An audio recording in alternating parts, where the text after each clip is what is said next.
Hello. Good evening. I hope everyone's doing well. Hold on, I am getting a bit of an echo. All fixed. Okay, great. Thank you all for joining. It is Wednesday, April 8th at 6:30 p.m., and I'm ready to call this meeting to order. I will read the chair's statement that this meeting is being recorded by Greenfield Community Television, GCTV, and if any other persons present are doing the same, you must notify me at this time. Is anyone else recording? Great. No. All right. Secretary Webb, will you please do a roll call of members? Secretary Webb, I am here. Vice Chair Childs. Here. Member Deneve. Here. Mayor DeSorger. The mayor is unfortunately ill and will not be joining us for this meeting. Member Deitman. Here. Member Goodwin. Here. Chair Sexton. Here. All right, we are 6 of us out of 7 are here. We have a quorum, and at this time I would like to welcome any public comment. So if you are a member of the public and you would like to make a comment and you have registered with our recording secretary, Nan, please do so. And the sort of stipulations around public comment are that each person gets 3 minutes. They can speak to an item. It doesn't have to be on our agenda, but it does have to be related to what the schools actually can do. And we would appreciate if all or any members of the public giving public comment did so respectfully. All right. Not a chance. If you could give for us your name and your relationship to the schools. Doug Selwyn, I'm a community member. Great. I have a few things to say quickly, I hope. First of all, it has to do with volunteering in the schools. A couple of us went in to renew our queries, or whatever you call it, that you get the official, yes, you can come into schools. And it was near impossible to do. And we came away with the impression that you really don't want volunteers. And I suspect that's not accurate. I mean, I suspect you do want volunteers to come in, but it was a really difficult process. So I would just ask you to check that out and see if there are ways to, I don't know what's within your purview, what the state says, et cetera. So just check that out.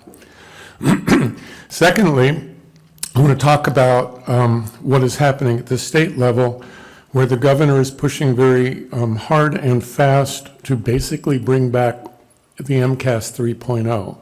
They're calling it something else. They're talking about it as end-of-course tests, but these are tests that are standardized, that are prepared by the state, scored by the state, and everybody does the same thing. It's basically MCAS 3.0, and they're going as fast as they can. And I would urge you collectively and individually to contact our legislators, the panel of education, the education committee at the legislature, to say, slow down. There's so many different moving parts to this, and the fact that they're trying to move so quickly means that it's not going to be well thought out. The state, we voted pretty decisively that we don't want those high-stakes standardized tests to be part of graduation. She's trying to bring them back. So I would urge you to be active in that. The third piece is, and connected to that, is making sure that you're arguing against any unfunded mandates. Lord knows we don't need more of those. The third piece is that there is, talking about funding, the insanity of trying to figure out how to fund the schools that we are dealing with here. There are at least 270 other districts having the same conversations right now. There is not enough funding that is going to schools. There are 270 districts or more that are in hold harmless, which means that they are essentially drowning.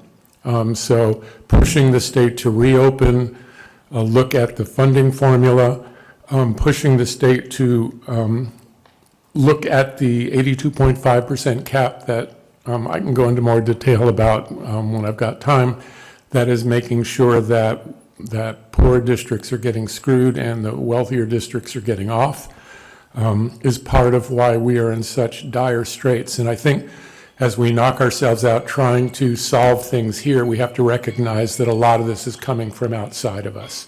And we've got to be active politically and in conjunction with other districts to make change. Thank you. Okay, thank you. Are there any other members of the public that would wish to make public comment at this time? All right. I have asked the same question online. I just saw a new person join. So if anyone online would like to make public comment, you are welcome to either put your name in the chat, virtually raise your hand, or come off mute and say your name at this time.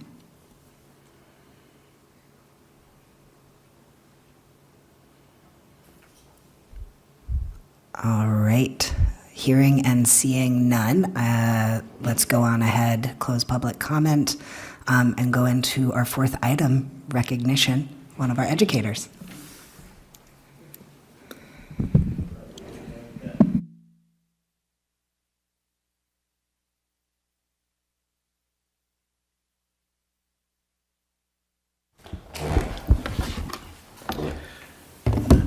Good evening, school committee and everybody out there in TV land. Have a great presentation to make tonight. The headline is Greenfield Middle School teacher Lisa Morrison receives the 2026 Pioneer Valley Excellence in Teaching Award, otherwise known as the Grinspoon Award.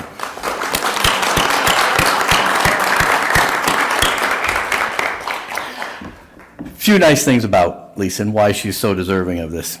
So Lisa has been selected by the Greenfield Public Schools as their sole 2026 Pioneer Valley Excellence in Teaching Award, as many of you know it as the Grinspoon Awards as well. Lisa consistently goes above and beyond to create positive, memorable experiences for students. She leads an intramural after-school club, even volunteering her time when it is not a paid position, and organizes the highly anticipated annual student-teacher dodgeball tournament. Each Friday, she recognizes a student as the MVP, celebrating not just their athletic ability, but character, sportsmanship, kindness, and community mindedness. By highlighting a wide range of strengths and uplifting diverse talents, Lisa fosters an inclusive environment where students feel valued and inspired to bring their best selves forward. According to Greenfield Middle School Principal Michelle Fenimore, who is right here, I'll read a quote. Mrs. Morrison has a remarkable gift for seeing the unique strengths in every student and designing experiences that allow each one to shine, whether it's building confidence in a hesitant learner, challenging a natural athlete to lead, or finding creative ways for students to demonstrate teamwork and perseverance. She ensures that all students feel successful and valued in her class. Her commitment to inclusion, encouragement, and growth make physical education a place where every student can thrive. Professionally, Lisa embraces school-wide instructional initiatives, thoughtfully adapts to the unique context of physical education. She designs engaging, dynamic classes that encourage full participation. Students are enthusiastic, active, and eager to be involved. With a wide variety of activities that extend beyond traditional competitive team sports, she ensures that every student can find success in enjoyment and movement.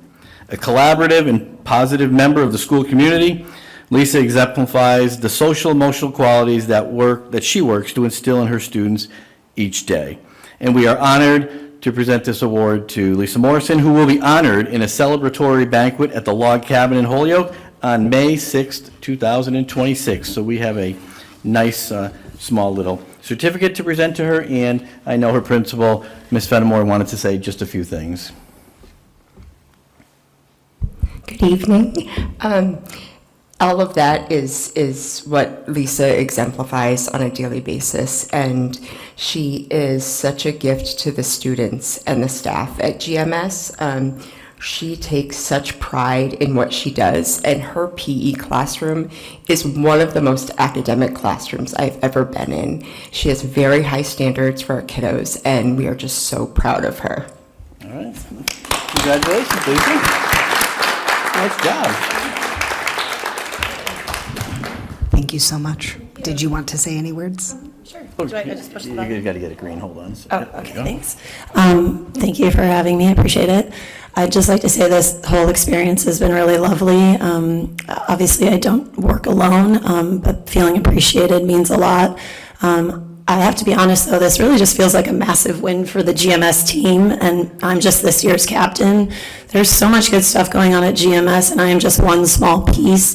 Every colleague that I work with, just, they work just as hard, if not harder than I do on a regular basis. It feels like I work in a very special place. It's like a family, and I think that really starts at the top. When you have leaders like Michelle and Alan who make their staff feel supported and valued on a daily basis, it makes us all come to work every day wanting to show up for the kids and for each other. So I just feel very grateful to work where I work. Thank you. Thank you.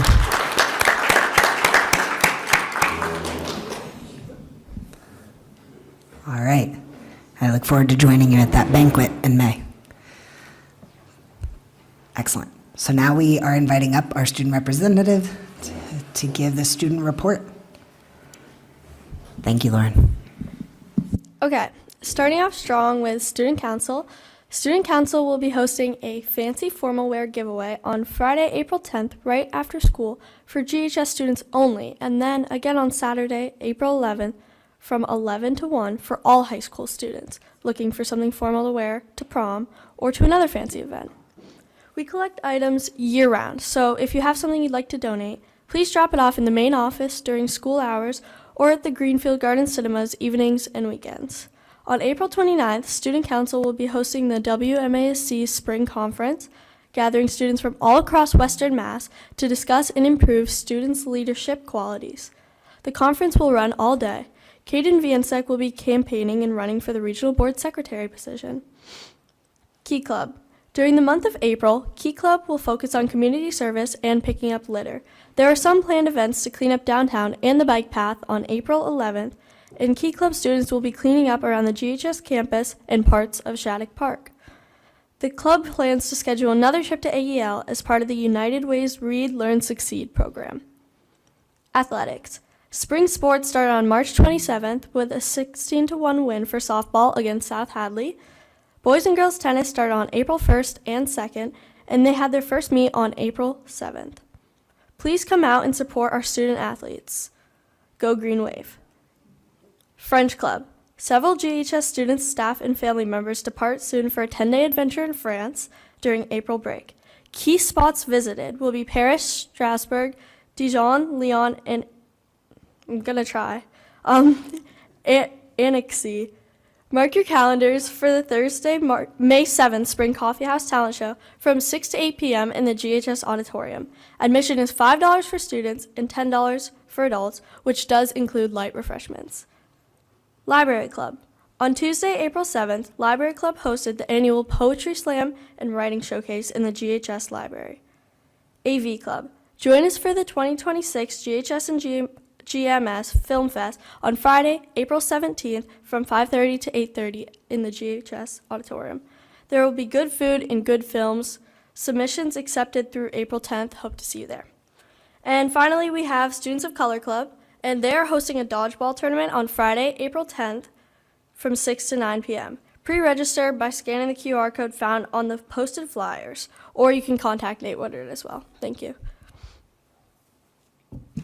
Awesome. Thank you so much. Any comments, questions, clarifications? Great. Thank you. I look forward to attending some of the events that you outlined. Great. Moving on, our next item is getting some reports from some of our principals and the director of AEL. So we invite the three of you to come on up together, have a seat. We've got, yeah? I'll intro. Sure, yeah, you can intro them and Perfect. take them as they come in the agenda. Thank you, Chair Sexton. We're happy to continue tonight what we did last month with three of our schools, and we have three of our elementary schools here as well tonight. Carol Jacobs from Newton, Jill Taglia from AEL, and Kelly Halpin from Federal Street School. We're here to tell you some of the great things that are happening at their school with their students and their academics and their attendance, and then be available, obviously, for any questions that you might have. So take it away.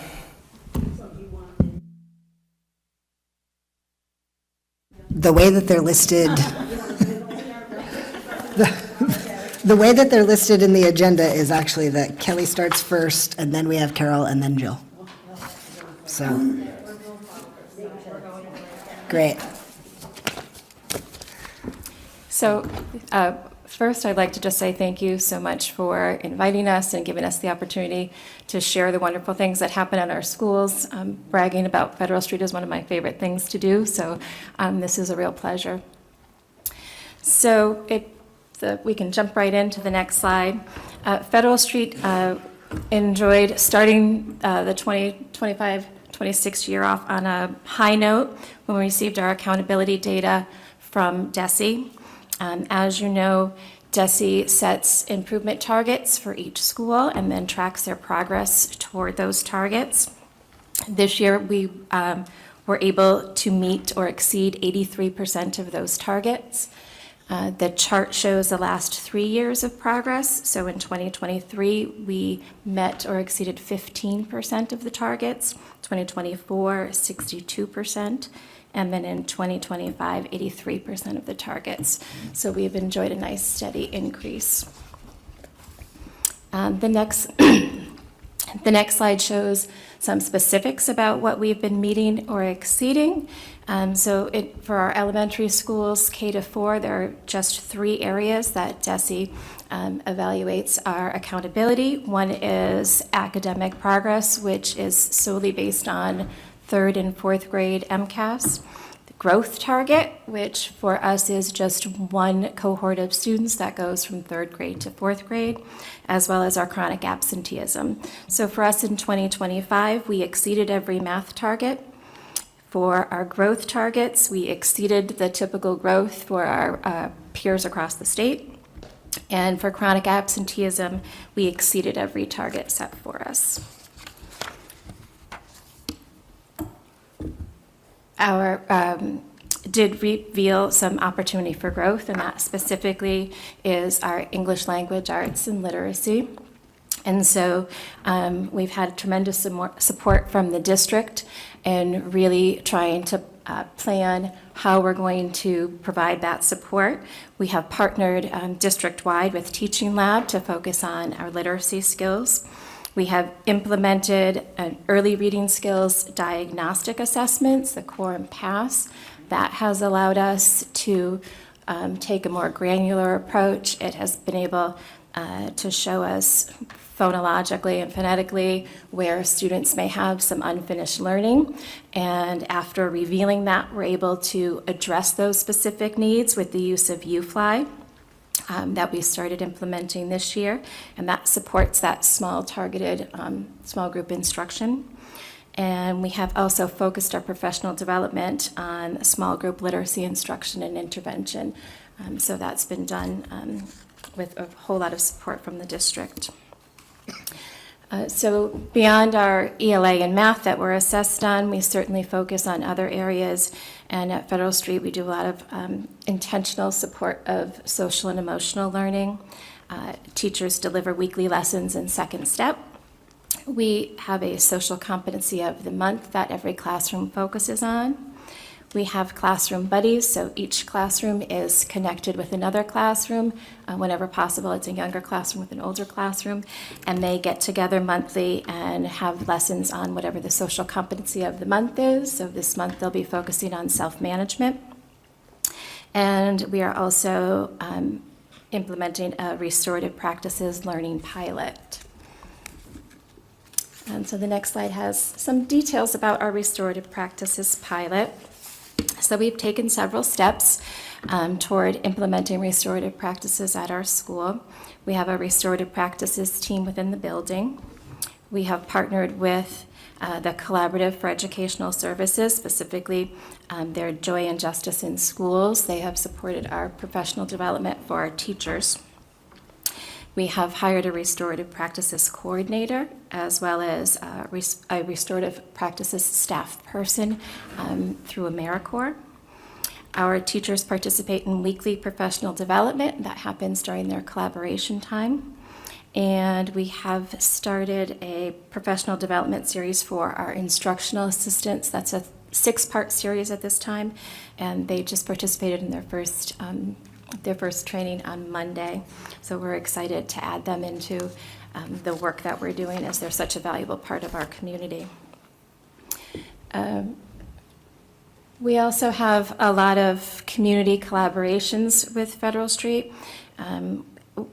We collaborate with Playworks, as all of the elementary schools do. That they've done some wonderful work providing some structure, support, and training for our recess staff, making recess productive and playful time. We collaborate with Dig In, who brings in samples of farm fresh fruits, allows the children to sample them, and they rate the items, and then if it has a positive reaction, then it might be found on their lunch menu in the next month.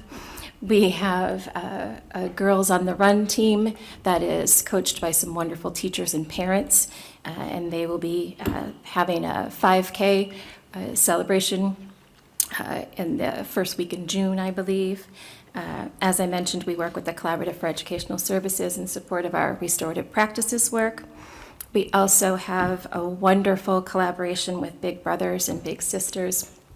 We have a lunch buddy group where bigs in the community that are connected to Big Brothers and Big Sisters come in, and they have lunch with their littles once a week. It has really been a wonderful connection.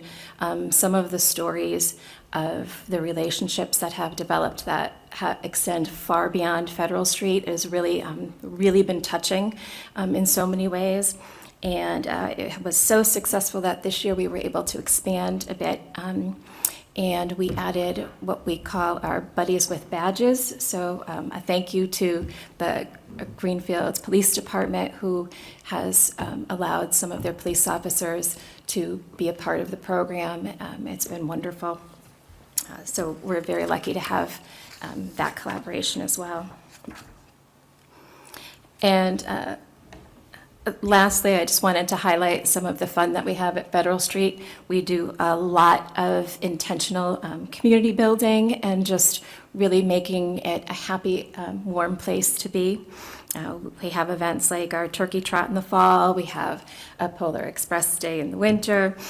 We have monthly classroom buddies and all school meetings. We participate in a wreath walk, which is a wonderful community service project that the students do. We are not just school-wide, but district-wide, all reading the same book right now with our One School, One Book project. They are loving it. We have literacy and math nights.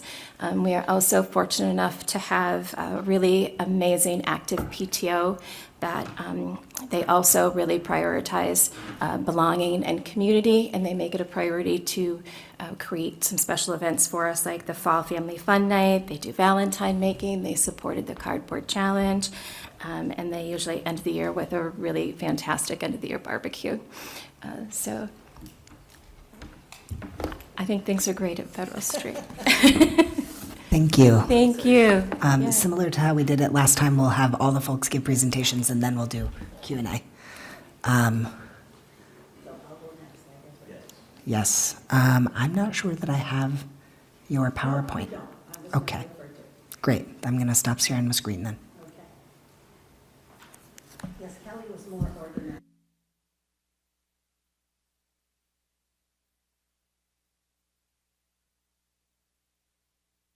Oh, there you go. Thank you, Melissa. All right, so thank you for having us. As Kelly said, you know, for me, this has been a treat, a true treat. So when I started at Newton last December 6th, it was, you know, started out to be one of the best experiences of my career, and I've been at it 47 years. So the first order of business when I came on board, we had to really work on the culture and fostering a sense of team and community. The school had experienced a number of leadership changes. Mel Goodman was the last, I would say, long-term principal. and she, she had a lot of things solidified, but then, new people come in, things change. So I would describe when I first started there as, people were in survival mode, and they just really needed somebody to come in and just stabilize things and to build on the good things that were happening, and then identify some low-hanging fruit that if we did it, we would be very successful in terms of our goals. In my first meeting, I said to them, we're going to bring the joy back to Newton.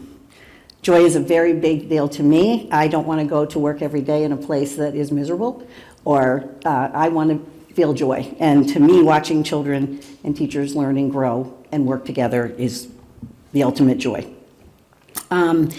So it is my hope and dream that will continue with the next principal who's coming on board. Working conditions are extremely important to me. I didn't put it up, but I'm going to show you. I started with our why. So everything we do in all of our schools starts with our students. Our students are what we are all about. So always every decision is like, well, what's going to be best for the kids?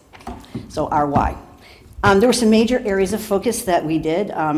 My task when I came on board was to work with all the stakeholders, build and strengthen a sense of hope and joy, working together in the following areas. So we had to look at the culture, and we also had to work at systems and structures, because there were a lot of, there was a lack of them, I would say, from arrival and dismissal, to the SST process.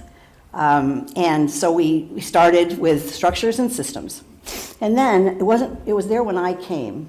It was the Newton Way is our sort of tagline for what we do.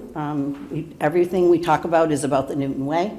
Our discipline is around the Newton Way. Our culture building activities are around the Newton Way. The students, we recognize students following the Newton Way. My job is to work with students to see if they're not following the Newton Way, what they need to do to follow the Newton Way, and I've been really proud of the kids.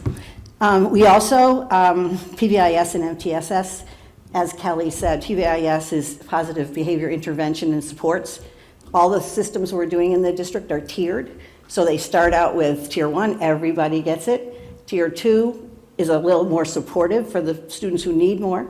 And then tier 3 is sometimes a completely different animal, but it's all related to what the student can do and is having trouble doing or is being successful at.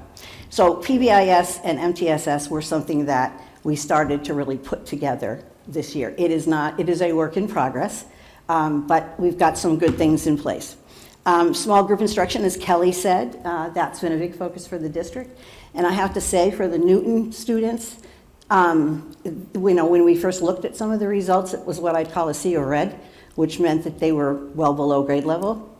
When I looked at the results just the other day, I was pleasantly surprised how many students are now in the green and the blue, which is the top 2 levels. That's because we've been doing a better job of targeting what students really need, and then instructing them based on that, and then tracking their progress. So it's been a game changer, the work we're doing with UFly, I think, this year. And then collection of data. We do collect more data than any place I've ever been, but I have to say, the data we're collecting is important, and that the teachers are able to use it.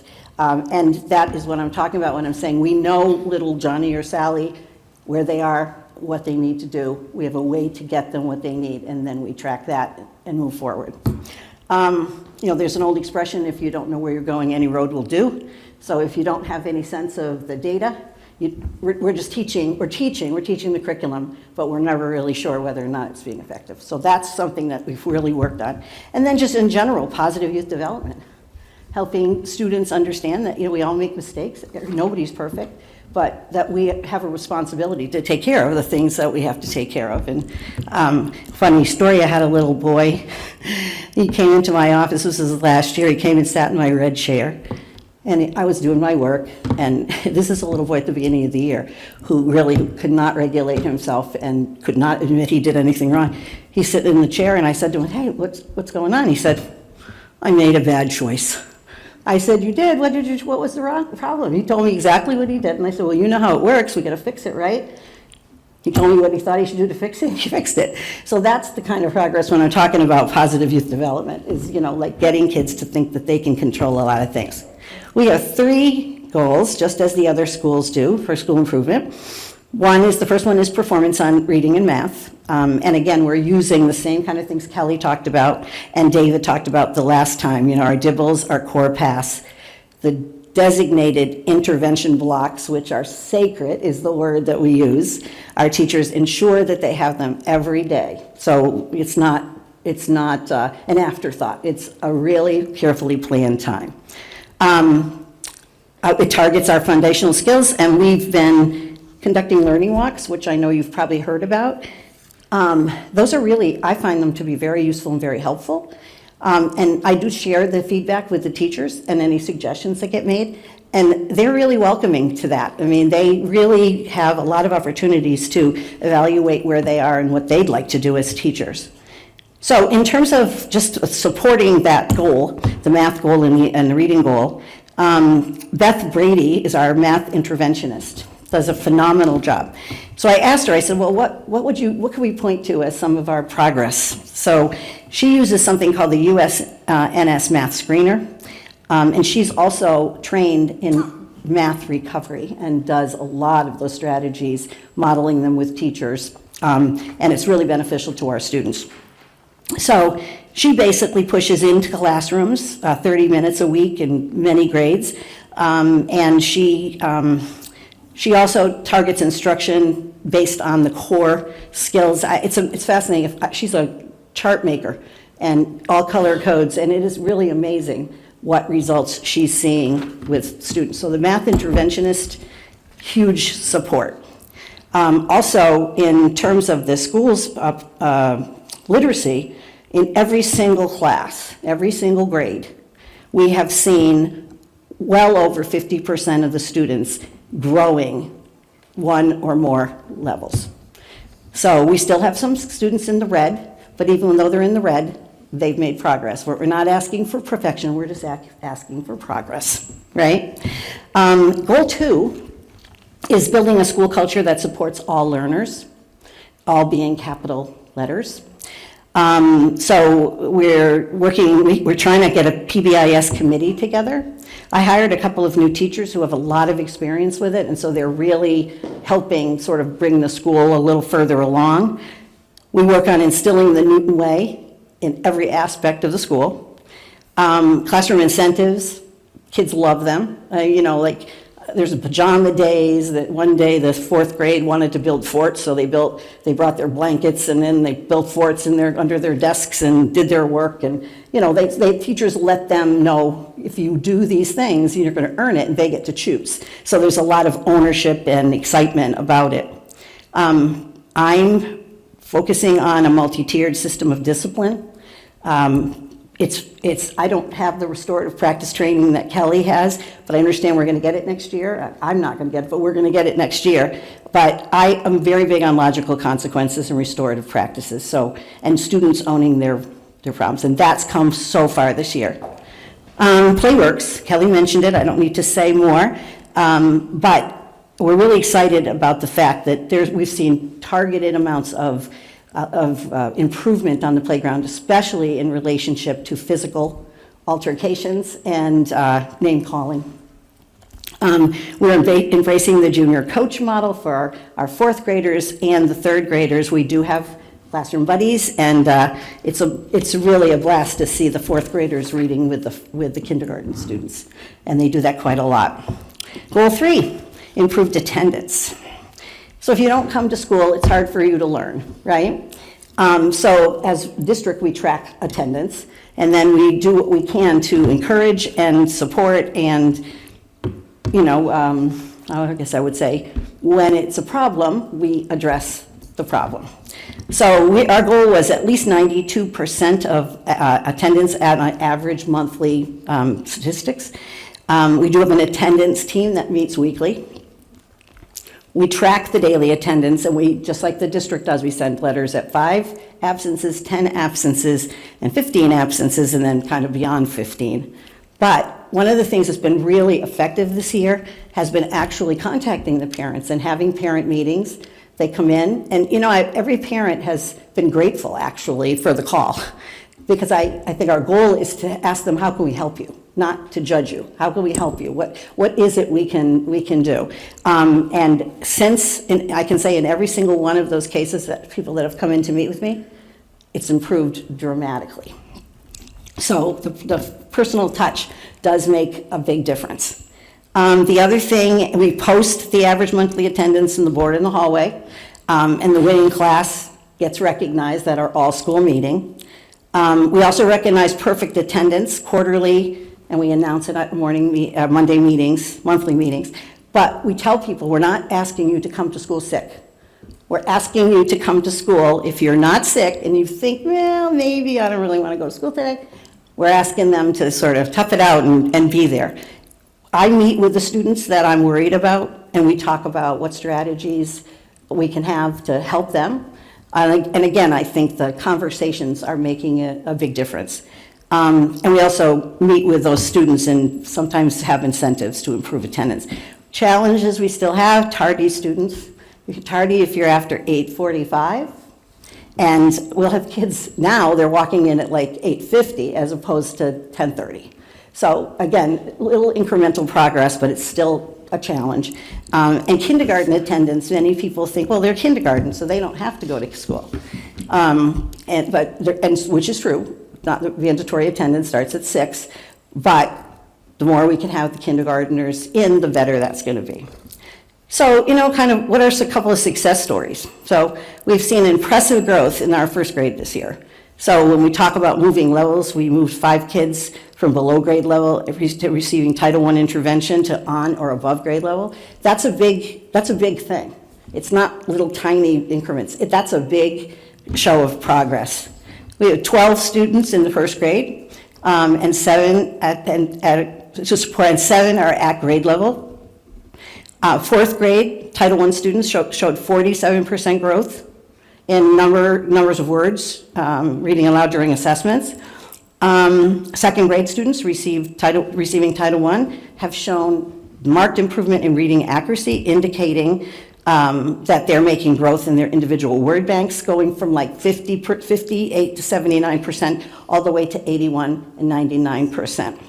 Third grade, looking at oral reading fluency, students receiving the Title I programs support 50% of the group has made gains approaching grade level with 98 to 100% accuracy. So, I think there's lots of work to do, but we have some important positives. Teacher feedback.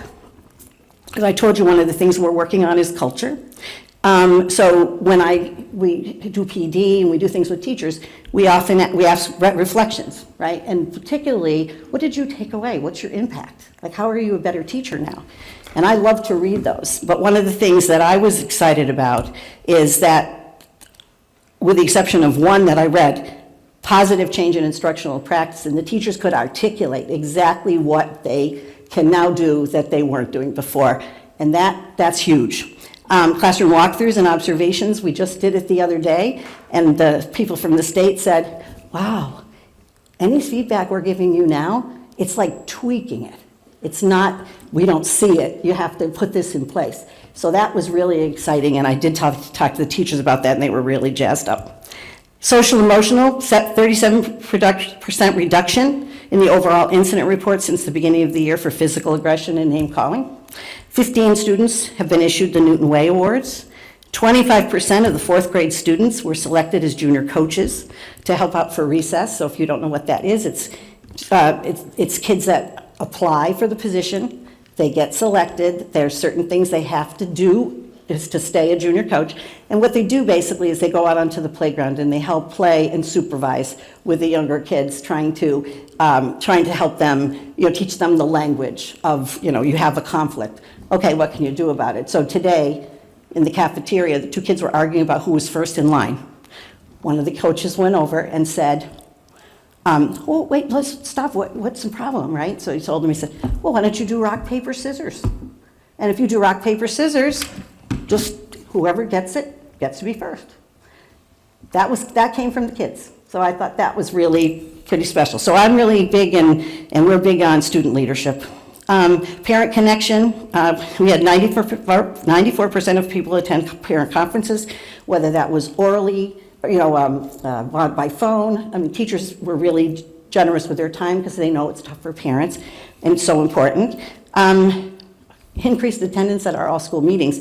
There used to be like maybe a row of people. Now we sometimes have to get more chairs. So that's a showing that people are feeling more connected to the community. PTO, I have to recognize Mackenzie. She is our PTO president and has done a lot of work at Newton. And I tell her frequently, well, we doubled the participation of the PTO, because we used to have like 3 and now we have like 7 or 8. Little steps, baby steps. Full house at our family events. We did a celebration of growth last year, which I'm going to do again this year, the first week of June. Classroom teachers can pick with their students and their families a day during the first week of June where they pick a 45-minute to an hour time, and they invite their parents in, and their parents come in, and the students do whatever it is they want to do to show off the learning that they've done. So we're going to do that again this year because that was super popular. And we have some parent coordinators this year, which really is going to help also. In terms of next steps, we have to hire a phenomenal principal. We always need to start with our why, increase parent communication. We are going to work with, is it SSOS? Is that how it goes? Kelly was talking about the progress. So I was really excited when I learned about the work that you did and the progress that you made. So the school will be working with SSOS next year. And then I think the goal here is to stay the course. Focus on the needs of the students. I tell them every day, we can do hard things. This is important. You can do this. And we are not going to give up on you. And the kids buy into that, and I've noticed a lot more stamina and excitement. I do want to tell you one really special thing, though. Newton School, in the calendar fundraiser, raised over 600, they did 600 tickets. 617, I think, was the total or something. Now, that's crazy, because our goal was 500. So the kids earned a bunch of stuff that we're scheduling now. The kindergartners did different kinds of dress up. They were hysterical. I've never heard of a Disney princess, or Disney, what was it? Disney troll, but they dressed up like Disney trolls. Lots of pink, I can tell you. We have 3 staff members that are going to get pies in the face. We have 6 staff members that are going to do the ice bucket challenge. Miss Silk has this skill of drumming, some kind of drumming thing she does. She's going to do that with some students. We're having a dance party. The kids can choose the music, of course, with our approval. And we're talking about doing a 4th grade volleyball game. Not volleyball, what is it? Dodgeball. But because they sold over 600 tickets, they have a choice. They can duct tape me to the wall, or I will kiss a pig. Right now, the pig is winning. So they thought I was going to kiss a stuffed animal pig. I said, no, you sold 600 tickets. That's do better than that. So anyway, I think somebody's getting a pig, and I'm going to kiss it. So, and the last thing I just wanted to quickly tell you about is Rowan had spoken with Carol, the new superintendent, about the new principal search. And so, I said, I'm happy to help you. And so Rowan said, yeah, let's do it. So the position was posted, right, obviously, in around December, early January. So to date, we've received 13 applications. 13 are certified. We basically are going to interview 7 people, and Roland just actually mentioned somebody else that might be interested, so maybe 8. And we screen them for certification, if they had leadership experience anywhere, right? Building base, both district air and building base. And then we looked for, did somebody use PBIS? All the things we're working on, if somebody had experience, we put them in the list. I did go through them with my school council, and the ones that were my maybes, they agreed that they weren't of the caliber of the ones that we're going to be interviewing. So I put out the call. If we have a survey out there for qualities in the next principal. And then search committee, I've got 5 staff members, 3 parents I'm seeking, and I just got from sending it home today, I just got at least one email. And then our goal is to select the finalists to be able to be sent to the superintendent on Friday the 17th before vacation. So that's all I have. I will want to just thank you, though, when I talk about joy. This has been a real joy for me to be here, coming back home. I started here in my career many years ago, so coming back home and enjoying, when I was a superintendent, it's not a job that brought joy. It's a important job, and I loved it, and I did it for 20 years. But this is a job that brings me joy every day. So thank you for the opportunity to be part of the Newton School community and the Greenfield Public Schools. Here you go, Jill. Great. Thanks so much. If you give me just a second, I'll share my screen again. See, you're more organized, too. Oh, You could keep going. no. Thank you all for having us here, inviting us to share about our schools. My name's Jill Taglia, and what's that? Am I not talking into it enough? Is that better? Okay, all right. Going off Carol's last statement about joy, it's a joy working with you, Carol, and with Kelly, and with all of you. So I'm excited to tell you about AEL. I'd like to tell you a little bit about who we are, and then our goals, and then how those goals work into the vision that we have for AEL. We are, it's really unique. I've never been in any other district that has a preschool that is a school that is all preschool. So this affords us a lot of really unique opportunities in what we do. We have a capacity right now to have about 105 students. Usually we hover between 80 and 90, 95 as in these last months of the school. As students turn 3, we get more and more and more kiddos enrolling. So in this February, March, April, we get really full. We operate with a full inclusion model. So in every classroom, we have students with and without disabilities. We have 6 classrooms this year. 5 of those classrooms are full-day classrooms, run from the full school day, 8:30 to 3. And we have 1 classroom that has split sessions, an AM class and a PM class. And we have amazing staff, some of whom are here. Yay! A wonderful team. We have 6 general education teachers, 1 special education teacher. We have amazing team of instructional assistants this year that help us, and we're really fortunate to have amazing service providers for speech and language pathologists, occupational therapy, and physical therapists that work with our students. It's an incredible team.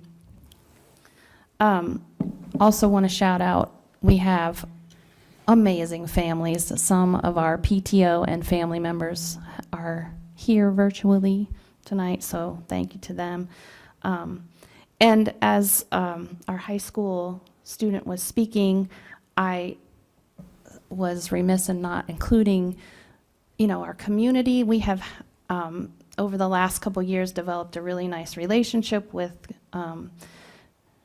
GHS, and they have students that come down and read with our kids and just hang out a few times during the year. It's a great opportunity for our kids to play and be read to by older students, but it is equally wonderful for me, and I think for our teachers, to watch high school students and how they just rise to that occasion to take on that leadership and be mentors to our little people.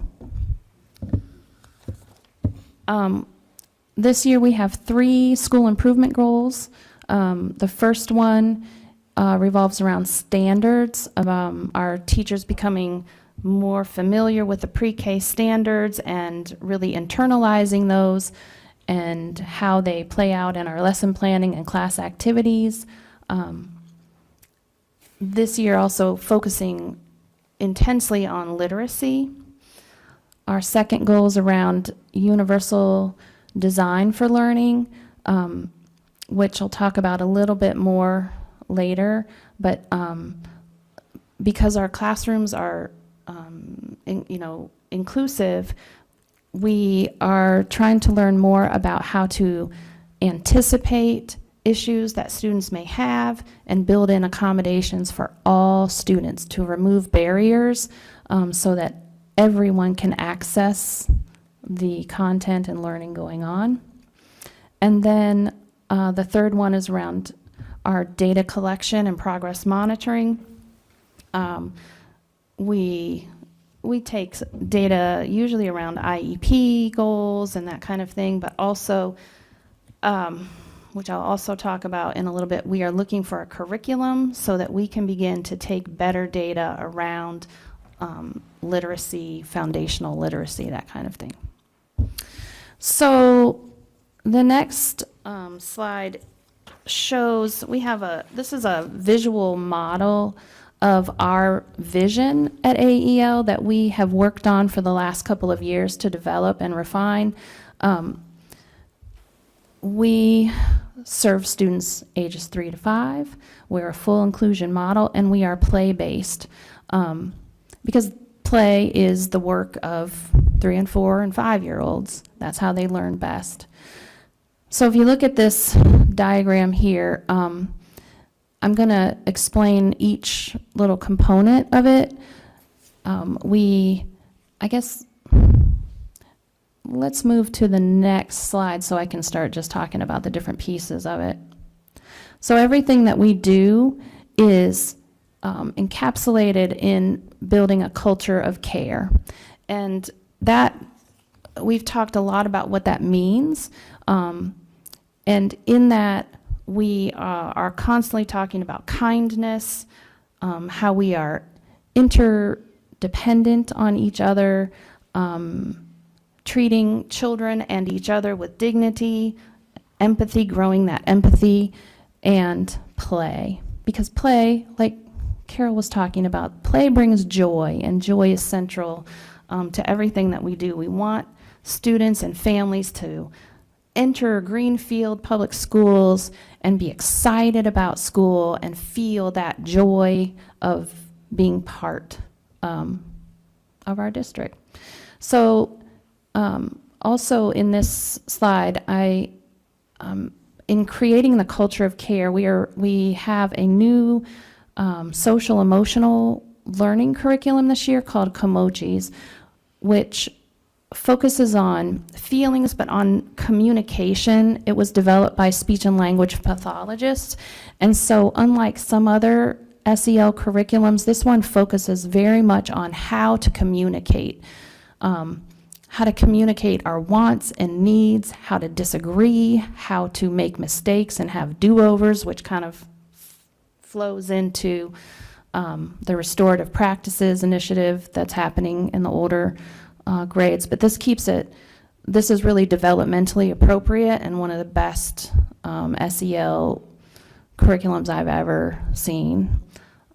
So we do a lot of work with that in every classroom. Our speech and language pathologists support this curriculum and rolling it out to students, and then teachers use the language. We're all trying to use the same language and build the same expectations for our students. The next piece, communication, is in the big diagram, is in the middle, because at the heart of every single thing that we do in preschool is communication. That's what 3 and 4-year-olds are learning how to do. It's central to everything. So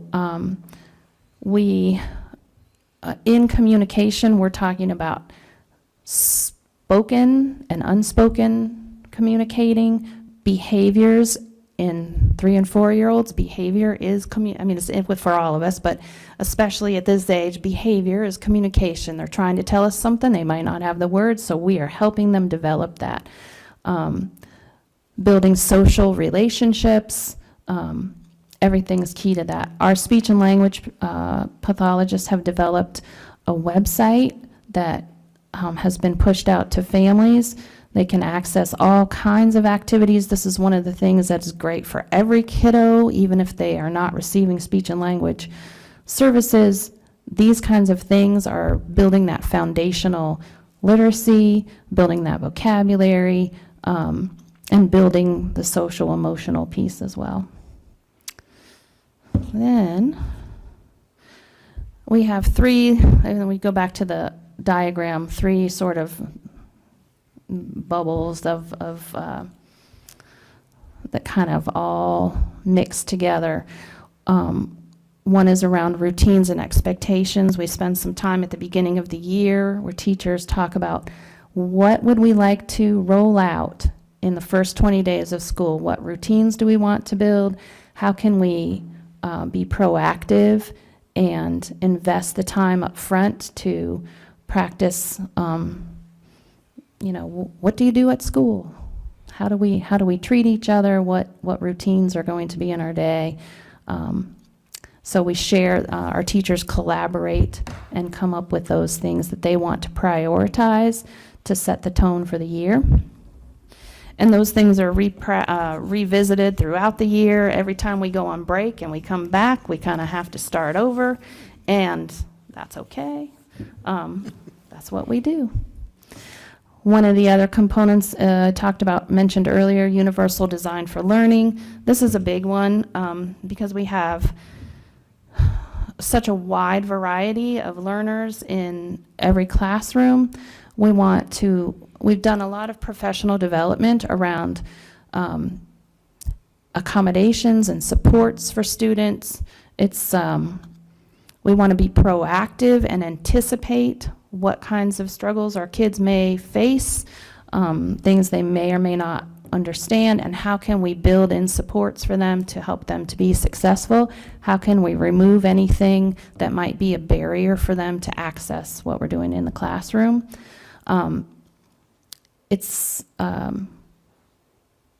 around, I said firm goals and flexible means. We have firm expectations, but we can find lots of different ways for students to access and meet those goals. And then the other piece is really working on knowing our DESE standards and the district strategies that we have worked on since I've been here, the instructional strategies. And this year, we were lucky enough to be awarded a chance to work with a PRISM grant through DESE. And so we've been working all year long to look at different high quality instructional materials for especially focused on literacy, and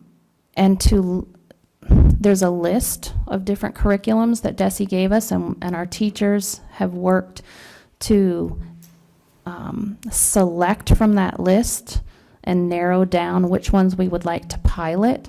And so we began Monday to pilot one of the curriculums that we looked at it's called Boston Focus curriculum. It's an open source curriculum, and we just rolled it out Monday. We're trying it out, and we will run that for 4 weeks, and then we're just in the middle of discussion about, I don't know. We'll see how it all goes, and then we meet and we discuss, and then we'll hopefully at the end of this, in the spring, in June, we will make a selection and a commitment to something, and then over the summer, make sure that we have everything that we need to be able to roll it out in the fall. And along with this curriculum comes a way for us to better collect data and show some of the things, that around language and literacy and our progress. And then the last slide is just some of our wonderful students and the things that we do. And I think, people tend to think, oh, preschool, it's so cute. And it is. It is really, really, really, really super duper cute. And it's a lot of fun, and there's a lot of joy, but it is a lot of work, and it's a lot of intentional planning and decision-making and designing by these experts back here behind me.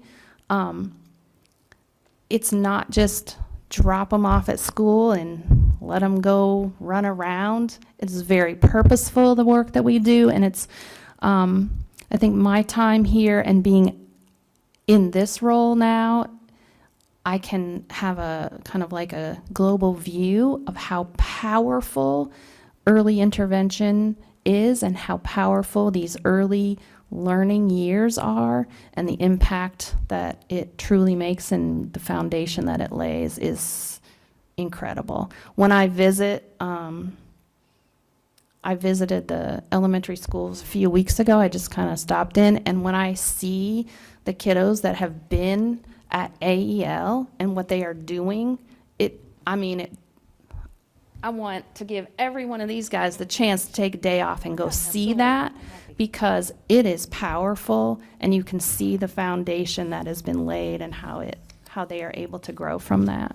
So thank you so much for listening. Great, thank you all. So appreciate hearing about the wonderful work that's happening in each of your buildings. Committee members, questions, comments? I got Member Goodwin, and then Member Dittman. I think I have two questions, and one is a comment that goes back to public comment about unfunded mandates. Through my career with pre-K and all the lovely unfunded mandates, as a NIAC administrator, as somebody who has suffered, I had joy in my heart when I took, I can't even remember what it was called, but Joan Shell was all about it. And I took it and I threw it in the trash. And it was a joy because it was a pre-KK thing. And we realized that it took more time to collect data than to actually teach. So I guess never feel afraid to, again, remember the joy, not just the, they are heroes. They do everything from teaching children how to not bite, not hit, to laughter. I think of all of the things that without pre-K wouldn't happen. So again, I go back to those unfunded mandates and people who make decisions about our little children who probably shouldn't be. So find joy in that. And then I have a question. We were very proud to be a responsive classroom district. Most of the people who worked in our schools were trained. Some people even had level 4 responsive classroom. And when we started talking about restorative justice, I thought I saw like a link between the two. Are we still a restorative justice? Are we still responsive classroom, or have we walked away?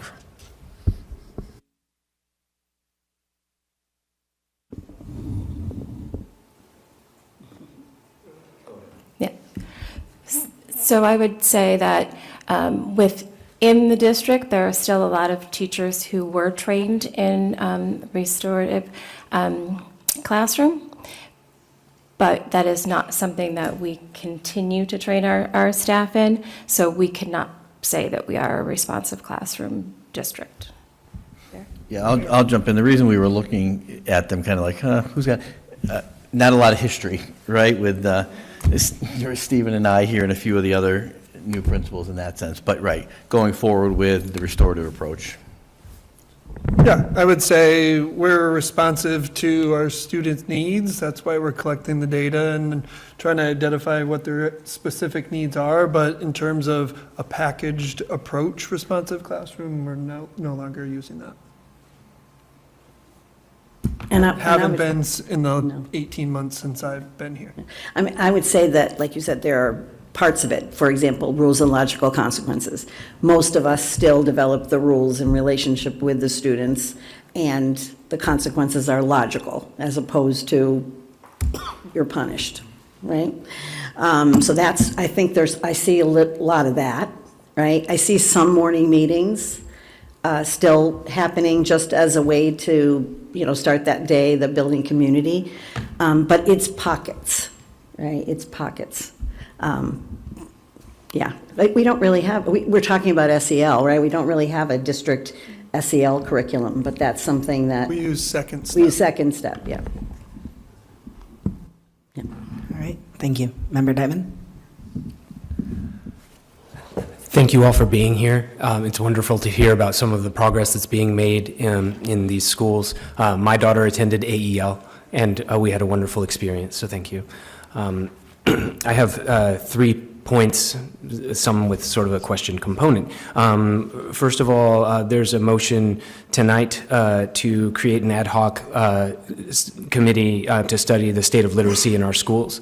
It's a motion by Member Goodwin, and I hope to serve on that committee. I'm very interested in literacy, and I'm happy to hear that we're making good progress. It is clearly one of the most important things that we can be doing right now to prepare our students. So I look forward to working with you more directly on that topic and finding solutions. So I wanted to know if there's anything on that you want us to know as we're going to be studying that data going forward about the relationship between literacy in our schools on the one hand, right?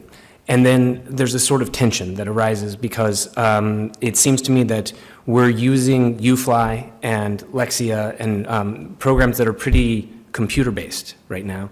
And then I'm starting to hear from some parents who feel that their children are spending too much time on computers in schools. So if that's putting us at an impasse, I would like to open a dialogue with you all about how to possibly overcome such an impasse.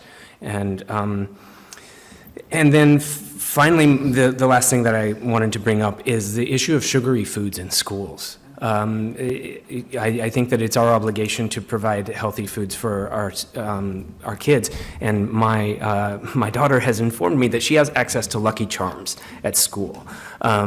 So I just want to informally invite you to take a look at the situation on that front as a favor to me as a member of the community. I think you just became part of the wellness committee. Yeah. Thank you. Other comments, questions? Go for it, Member Goodwin. Carol, if I don't see you, thank you so much. The journey to walk from Newton, the best day was when I walked in and you were there. So thank you.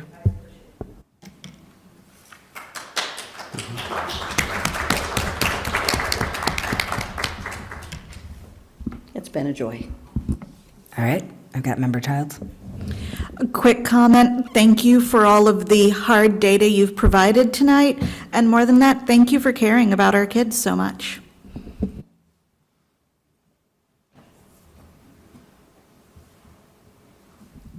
Great. I'll ask you all the same questions that I asked your colleagues. How are your staff? How are they doing? And how can we help? What do you need?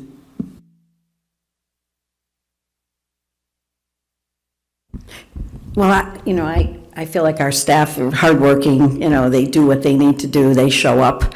And I think that my guys are a little anxious right now, honestly, because they don't know what's going to happen, and they've had some leadership changes that haven't lasted long. So they're sort of getting comfortable, and I said to them, you shouldn't worry, because now this is part of the culture, right? So somebody coming in will see that the culture is strong, and they're not going to just turn everything over. They're going to, they're going to see what you can do. So that's what they're worried about, right? Is all the work that they're doing and have done is going to be somehow. So, I just reassure them, and I'm glad that I'm part of meeting the candidates. I think they feel some security in that, because, they trust me. Not that I'm picking the person, but they know that I'm involved. So, but otherwise, there's not enough time. There's not enough money, right? I mean, so we overcome the challenges, right, as best we can. But they show up, and our kids are getting some great opportunities as a result.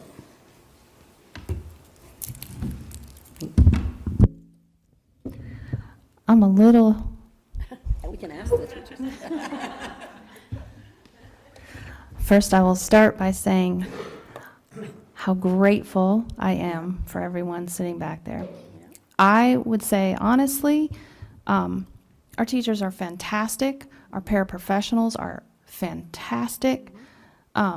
We have a very skilled staff, and I would say that, in all honesty, everyone is probably at capacity. The need is intense, and it is growing. And I'm not exactly sure what the solution is to that. I think it is about time, and it is about funding to have adequate supports.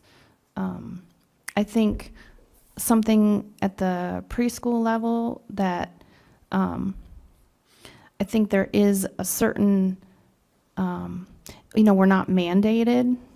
Preschool is not mandatory. There's sometimes it just, in our society in general, you look at preschool and kind of like, oh yeah, but it is, we need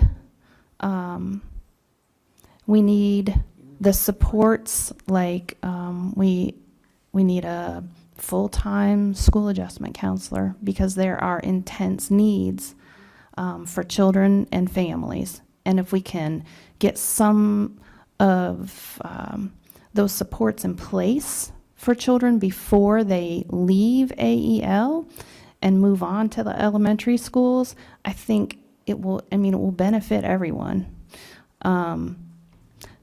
So I guess I just would say the investment in pre-K will not be wasted. Any investment you put there will pay off, because these guys can do the work. They have the expertise and they can do it, but we need the supports. I guess that's it. But I would just support what Jill is saying. I can tell the students who have been to preschool when they enter kindergarten. And, in this environment, I have definitely seen fewer. So there is a little learning curve and a little bit sharp curve. But I have to say that I'm so thankful that we have AEL, because it is serving a very important purpose for the students who are here. Right? I have to say, I noticed the difference. And I'm excited that you're looking at some more of a curriculum, maybe that can dovetail a little bit with what they're expected to do in kindergarten. Yeah.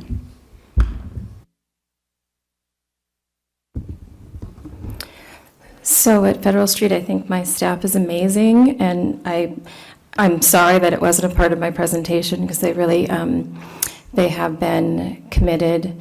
They are creative. The teaching staff has been very courageous in the last few years, in my opinion, in being willing to think outside the box, to do the things that we're asking that are new, implementing a lot of new programs.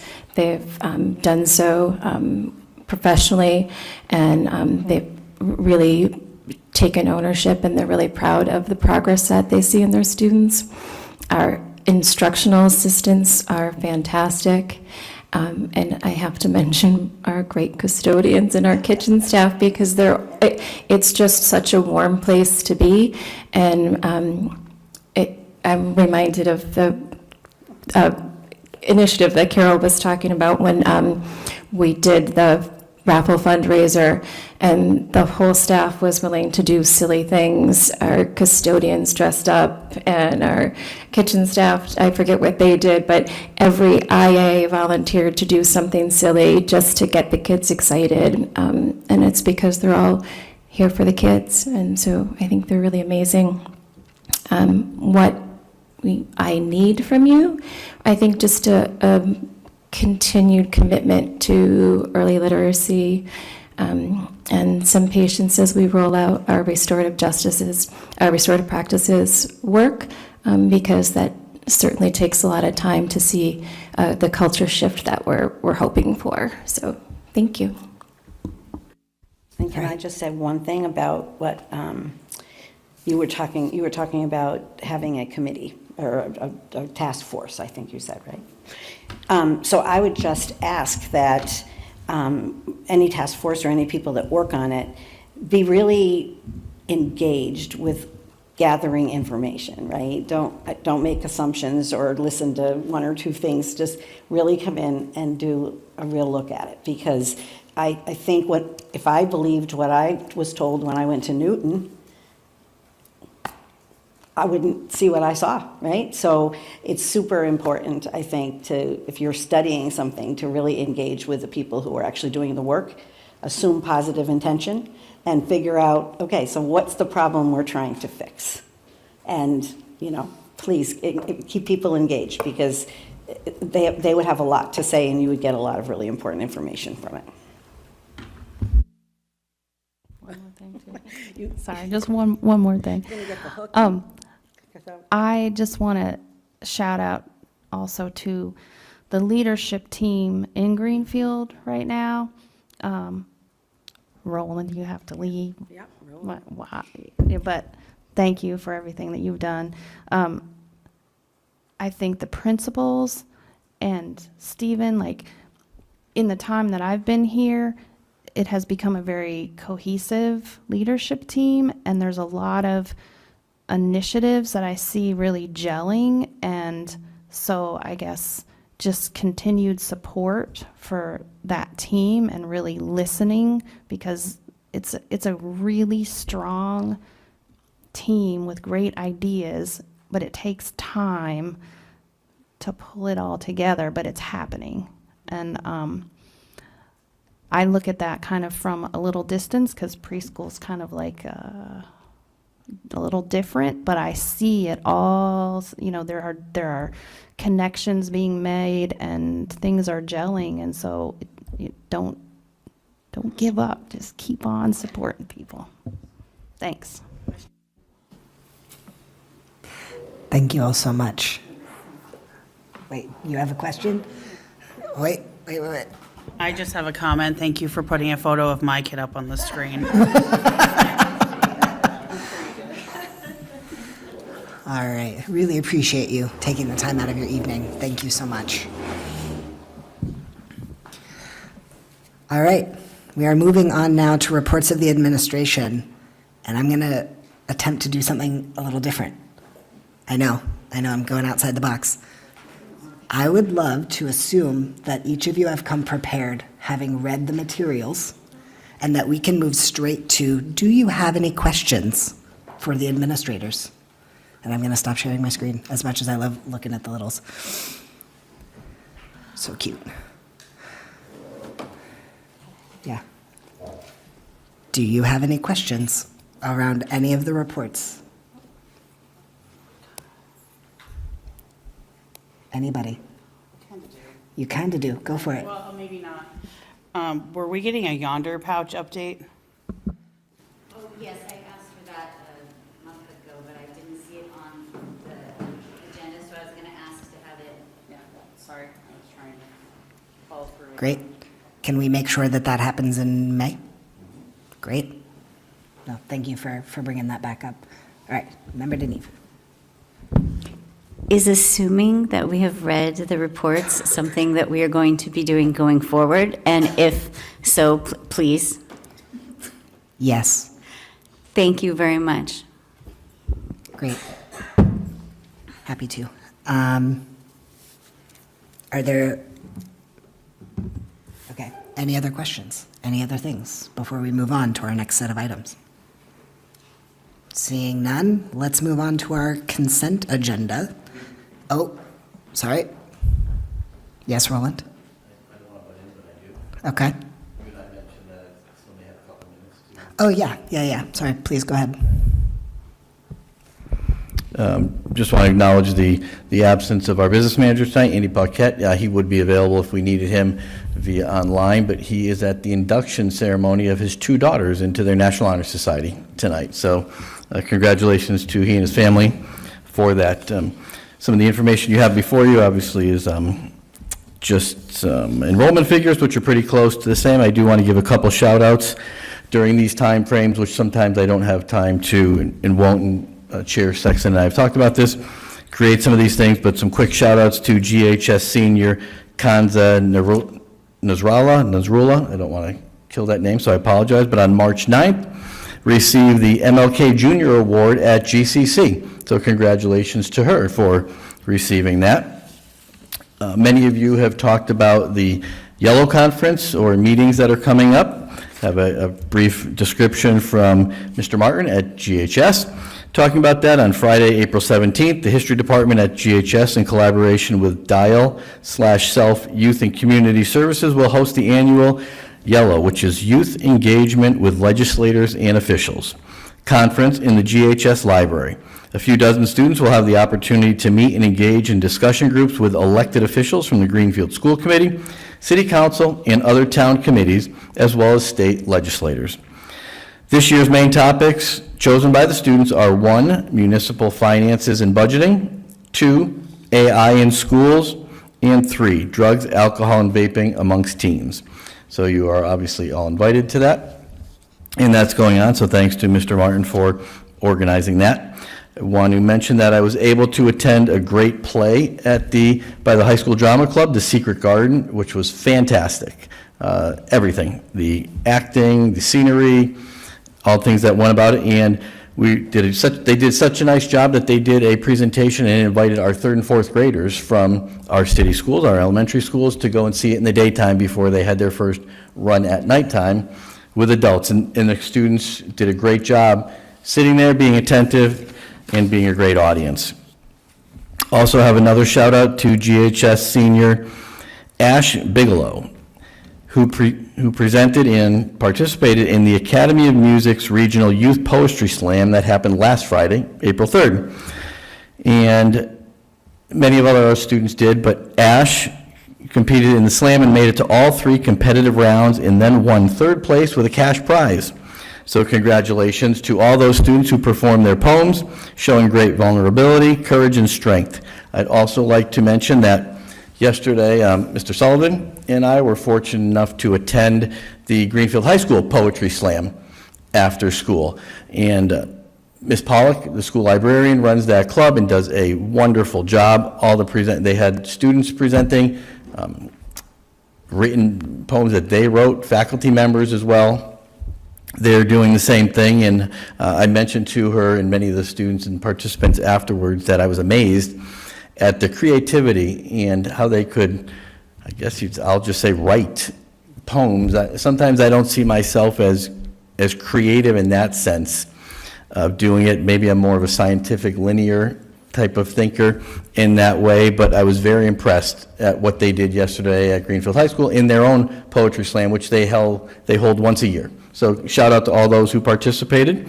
And just a nice acknowledgement today. I came in before this meeting. I spent a little over an hour with Coach Kashevsky, who is our athletic director, walking around over at the fields at the high school. They had a boys varsity baseball game and a girls varsity softball game going on, and when I left, they were both winning. So hopefully they did a nice job, and finally, as many of you know, a nice day to somewhat be outside with the weather only getting better on that. So those are some of the brief things. Thank you, Chair.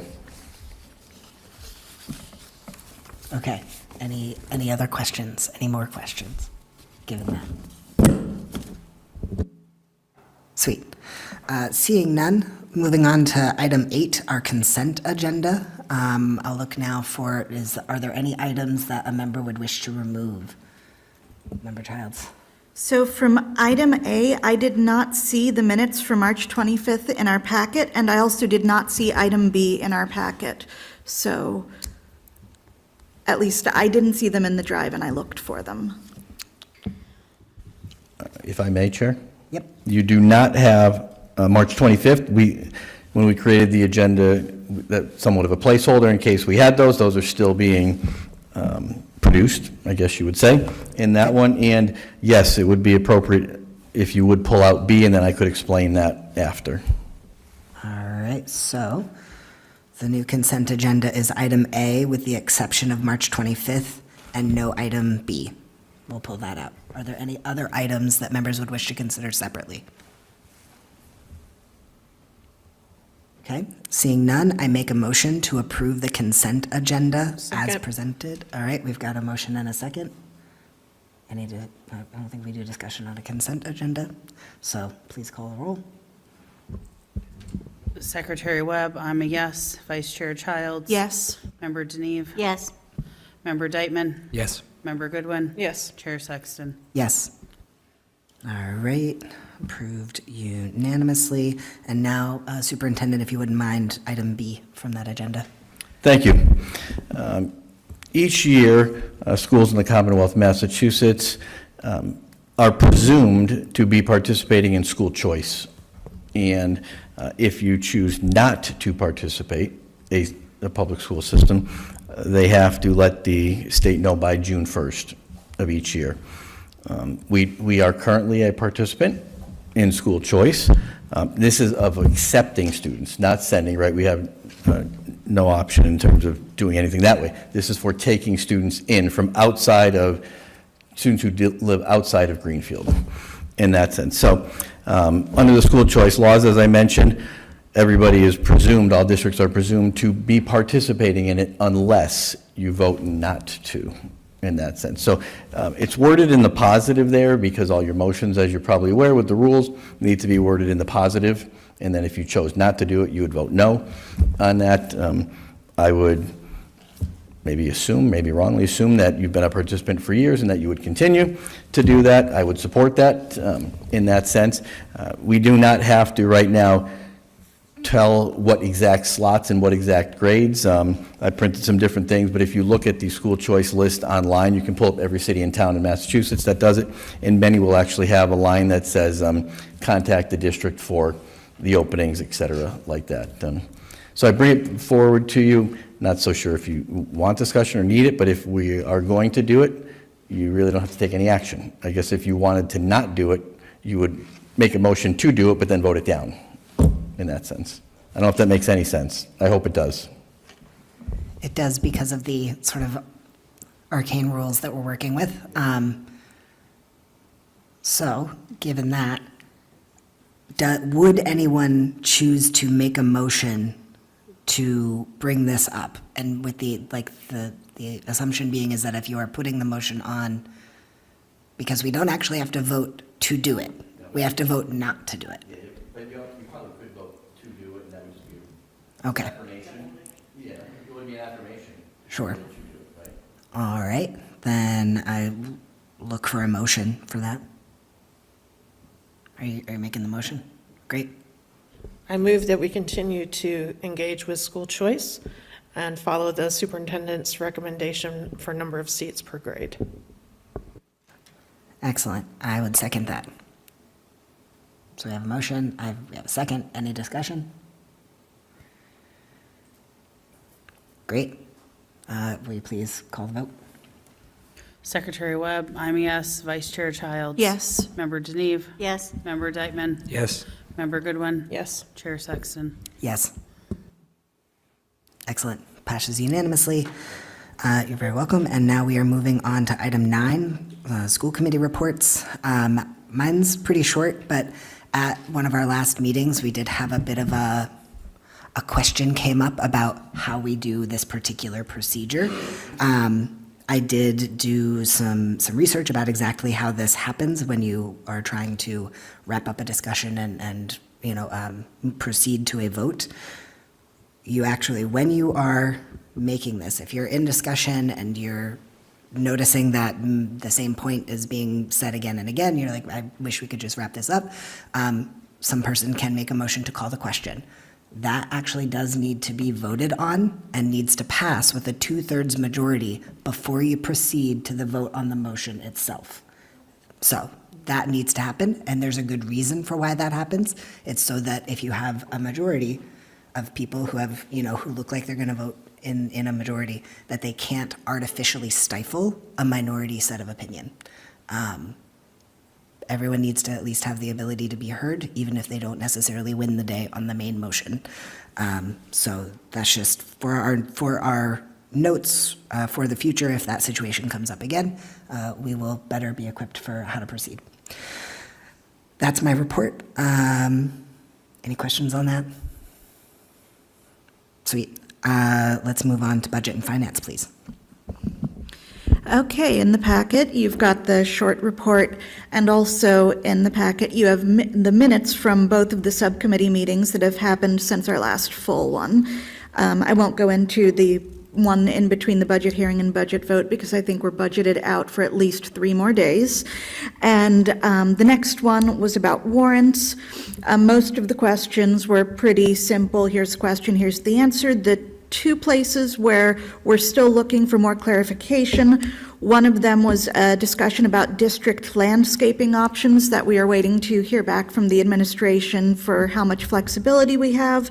So we're just waiting for info there. Then the question that we really wanted to raise was about our social media expenses and communication service subscriptions. We wanted to make sure that we were paying for A, what we're using, and B, what we need and what our families need. So the Budget and Finance and Warrant Subcommittee would like to request that the Community Engagement Subcommittee work with the administration to obtain information on our family expectations, needs, and engagement metrics so that we can make sure that we are paying for what is best for the district.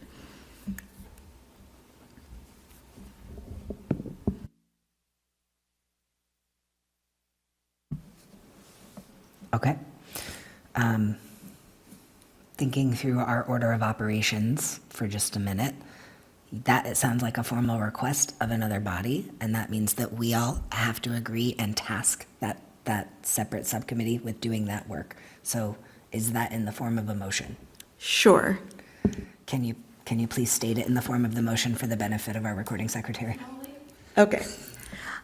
I move that the school committee request the Community Engagement Subcommittee to work with the administration to obtain information on our family expectations, needs, and engagement metrics so that we can ensure that we're paying for what best serves Greenfield families.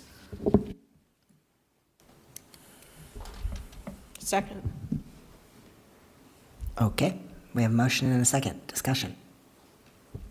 Yes, Member Deneve. I'm so glad that you are looking at our social media costs. It's definitely important to send that to the Community Engagement Subcommittee. That would be in their charge. So I just have a comment on past history because I'm the one that brought this up a few years ago, I believe in 2022. And we sent out a survey to see what parents would like, and they came back saying that they would like social media. So I guess what I would say is I'm a little bit surprised how it's happened because it's been very expensive and the engagement has been low, but also something just to think about and look at in the subcommittee is that there are 4 or 5 very active Greenfield parents pages on Facebook, and there's Greenfield parents hashtags on Instagram, and people interact in those spaces, but we do not as a district. So we're not posting the things in the spaces where the parents are looking.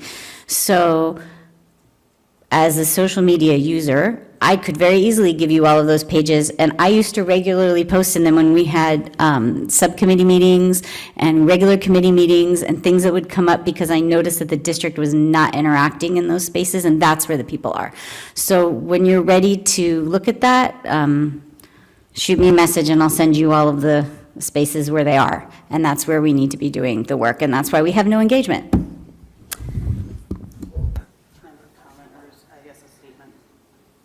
Sure. I just want to make a statement that all of our buildings, most of the PTOs or even GHS run their own separate pages, and like Member Geneve says, that's where we're finding the people. We're not finding them on the Greenfield Public School Facebook page. They're more in the little niches of the Friends of Discovery School or Federal Street School or the Newton Friends of Newton. And a lot of those groups also support each other. And I think, I'm wondering when people talk about they follow on social media, if that's what they're referring to, and maybe not the Greenfield Public School page. And I think AEL has an Instagram. They're not on Facebook. Okay. So it sounds like that is going to be a little bit of homework for the Community Engagement Subcommittee and for them to find out what they actually would want from a district page as opposed to a page that they run themselves. How would they like that interaction to be structured, if at all? And, you know, learning a little bit more about what types of content they're looking for, what's like a social media worthy versus what is a robocall worthy, like getting into some nitty gritty. But I will leave it to you all to figure that out if this motion passes. Okay. Any other comments, questions, concerns that you would like to raise before we vote? Seeing none, please call the vote. Secretary Webb, I'm a yes. Vice Chair Childs? Yes. Member Deneve? Yes. Member Deitman? Yes. Member Goodwin? Yes. Chair Sexton? Yes. All right, thank you. And community engagement, please go forth. Policy and program. All right. We met on March 30th for our first subcommittee meeting of the year, and we have agreed to meet every fourth Monday at 6:30 p.m. remote only. We set several goals, some of which are lofty. One of our goals is to search through our policies and compare and contrast them to other districts using the MASC hosting portal. And we will figure out a way to make this a digestible process and clean up any typos and grammatical errors as we go. Goal 2 is to add legal opinions we receive to the materials when they are not of a confidential nature. Goal 3 is to create a style procedure for attorney communication, which was a hurdle that I unexpectedly ran into. So that's something that will end up in the handbook so that future committee members who have to interact with council will know the best course of action to do that and how to format communication. Goal 4 is to add duties of the chair and vice chair to the handbook, which is something that we discussed at our last policy meeting in 2024, and I had it on my circle back to do and then never did it. So I need to write that and add it. And that's going deeper than what we actually have in our policy handbook at present. And then goal 5 is to have an end of the year reevaluation of those goals and preparation of continued work for the next subcommittee members. So that would be in November or December of this year. We discussed quite a few policies, and we have a really big list for the end of this month. We postponed our evaluation of the digital use policy, IJNDB, until our April meeting, so that'll be on the 27th, I believe. We are going to invite our IT specialist and hopefully Mr. Sullivan to answer our questions regarding AI and its use in the district, and that will also give us some time to look at what other districts have in place for the use of AI. We had some policies that came back for a second read that you all approved in the consent agenda. That was the field trips, waiting 24 hours to sign warrants, and the non-voting student member. which I think is really interesting because we had a conversation about whether or not we wanted to do that and how that would fit. And there's already a policy that says that we should be doing that. So we shall implement. So the next step, just so you know, is I'm going to send all of our second reads to legal and have him just take a gander. And if he says they look great, we will adopt them as policy. If he says no, I will bring them back for a final read and just tell you what he says. And so that's how the process is going to go. All of the things that you've brought up to send to policy, there's like 5 or 6 of them at this point. And he would like us to keep them in groups of no more than 5 at a time. So that's another thing to add to the handbook. I will send those to him shortly, and he will digest those and spit them back to us, and then we will continue this wheel so that we get all of the things updated that we need to get updated. So the next step for the JIB student policy, very exciting. I hope you're all excited about a non-voting student member sitting on the committee. Member Deitman is going to reach out to Angela Mass to coordinate with the student council and get their thoughts and find out where they are in the council process. We don't actually know if they've done any votes or met as a group yet. And I have a feeling that I'll hear more about this at the YELO conference on the 17th. So we'll keep you apprised as to what their situation is, and then hopefully we can figure out how to meet and enact this policy. And that's it, if anybody has any questions. Just an update, I did write that email. Wonderful. So I hope to hear back from Ms. Mass soon. Yeah. Thank you. Excellent. Great. And at this time, I don't believe that the Community Engagement Subcommittee has a report. There was a minor technical difficulty, which is being resolved. Okay. Moving on to new business. Member Deneve.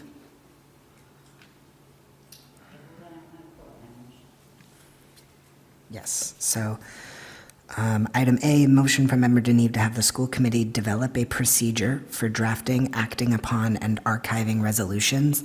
And when you say school committee, are you meaning policy, program, and handbook subcommittee?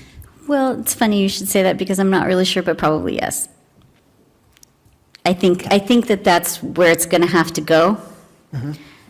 But I think that the full committee is going to have to give us that charge if they so choose.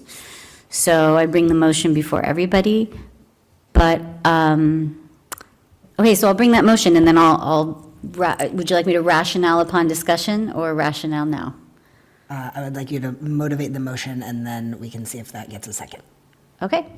I move that the Greenfield School Committee develop a procedure for drafting, acting upon, and archiving resolutions. Because we are a legislative body, and one of our tasks is to use our position as the county seat to elaborate upon what we believe to be important in our school culture, the movements we want to see in our municipality, and the things that we want to support. And so we need to put our weight behind these beliefs to develop our school culture and then send them somewhere. We don't just say, we believe in this, great, where does it go? It needs to be a gift, really, to our legislators, to our city council, perhaps to our mayor, to our citizens, and there should be a formal document that says, we do this, we believe in this, go forth in our name and do this. And that should be forwarded. And I spoke to Senator Comerford's office about this, and they said they would like a formal letter. So I thought, well, okay, what is the formal letter? Where's the template? How do we do it? Who does this labor? So I think we need to make a procedure for that. Those of us who want to bring forward resolutions should probably write them ourselves and present them in a formal letter, and then the chair should probably take those and do the action.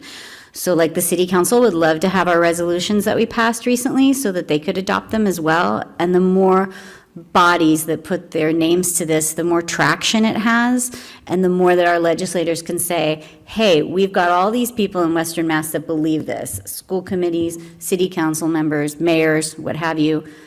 We want to show you that we have support for this particular idea, this bill, or this concept. So that's one of our charges as a committee.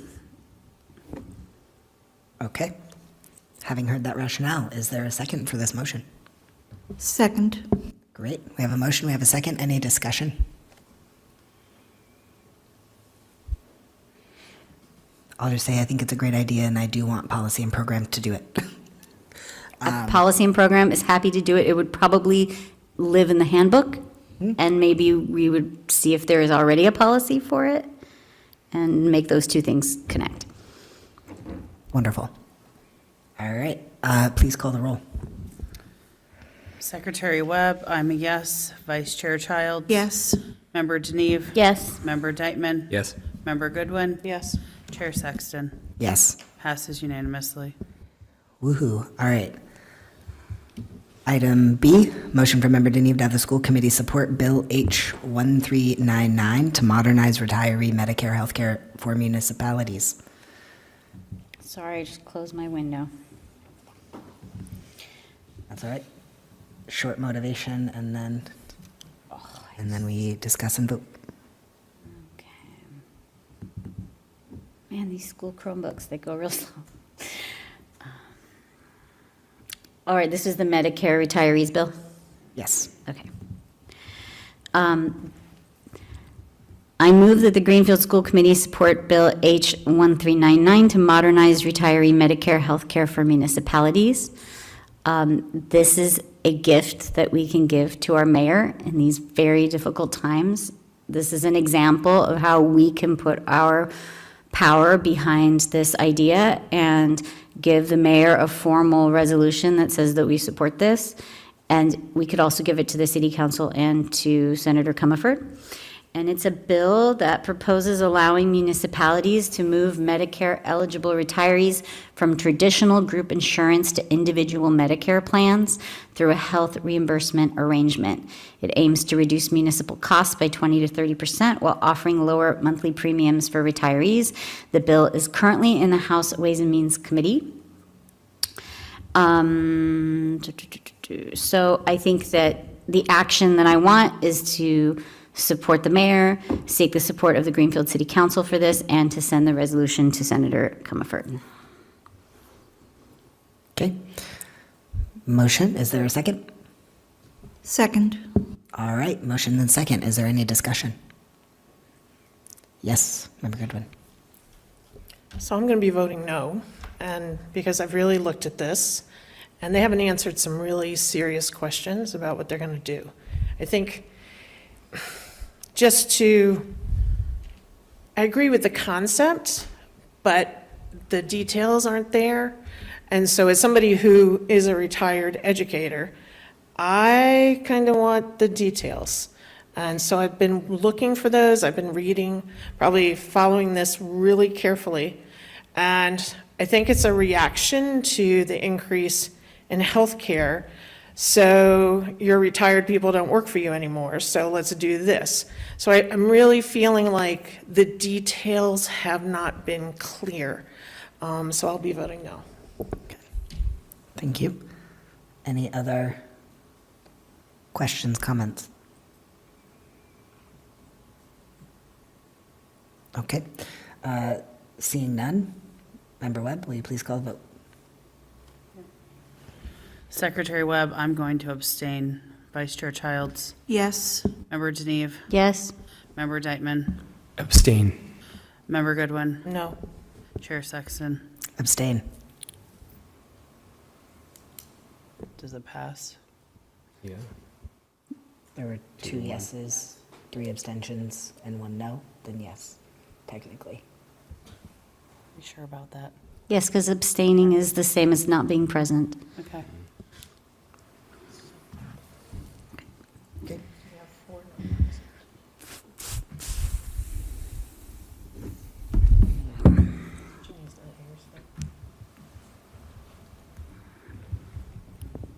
Does that mean that? I'm sorry, point of order. I don't agree with that interpretation. Stephanie Duclos on Chapman Street.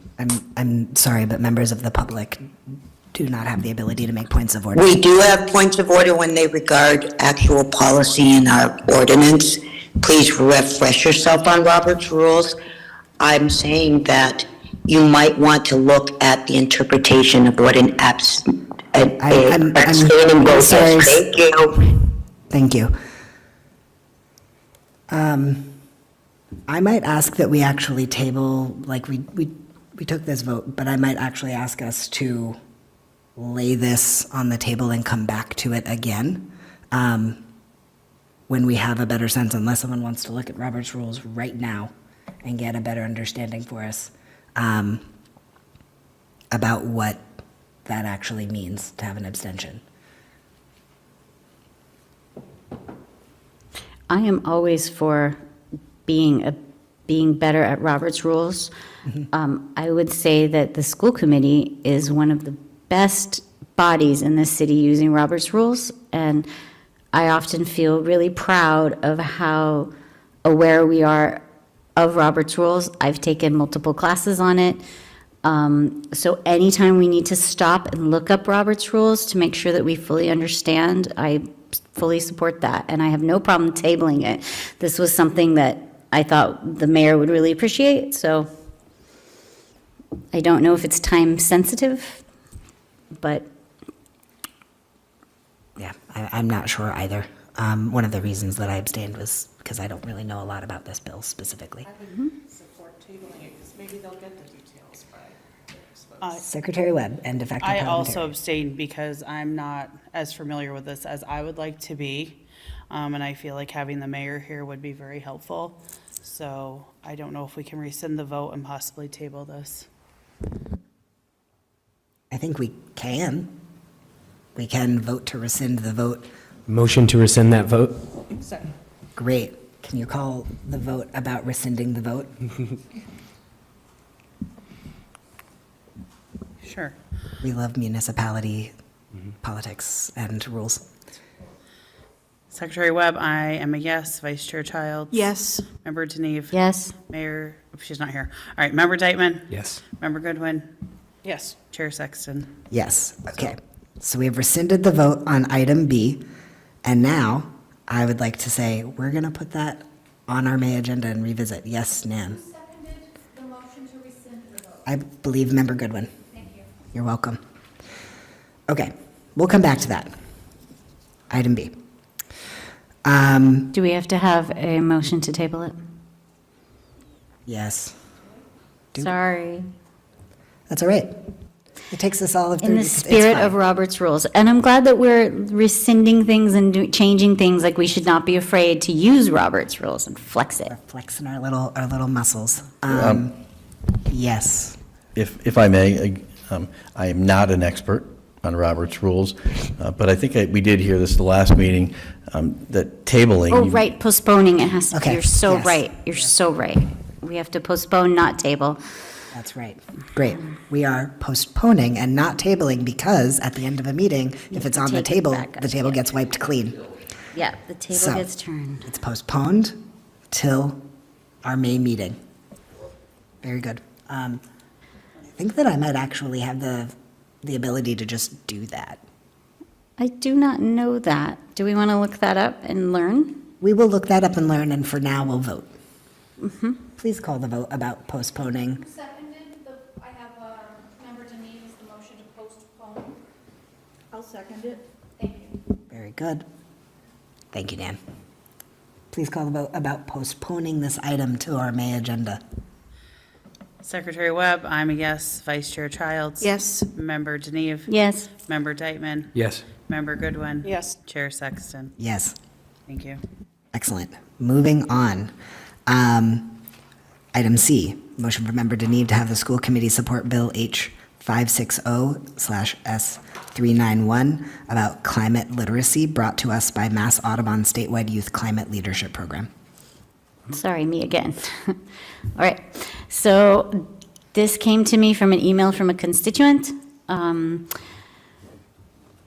who asked that we would support Bill H 560/S391 about climate literacy. So I move that the Greenfield School Committee support this bill about climate literacy brought to us by Mass Audubon Statewide Youth Climate Leadership Program. It aligns with our values, it aligns with our mission statement. It tells our youth that we support their climate initiatives, and that we understand that their planet is suffering, and we are going to work with them as adults to preserve life on this planet, is really what it says.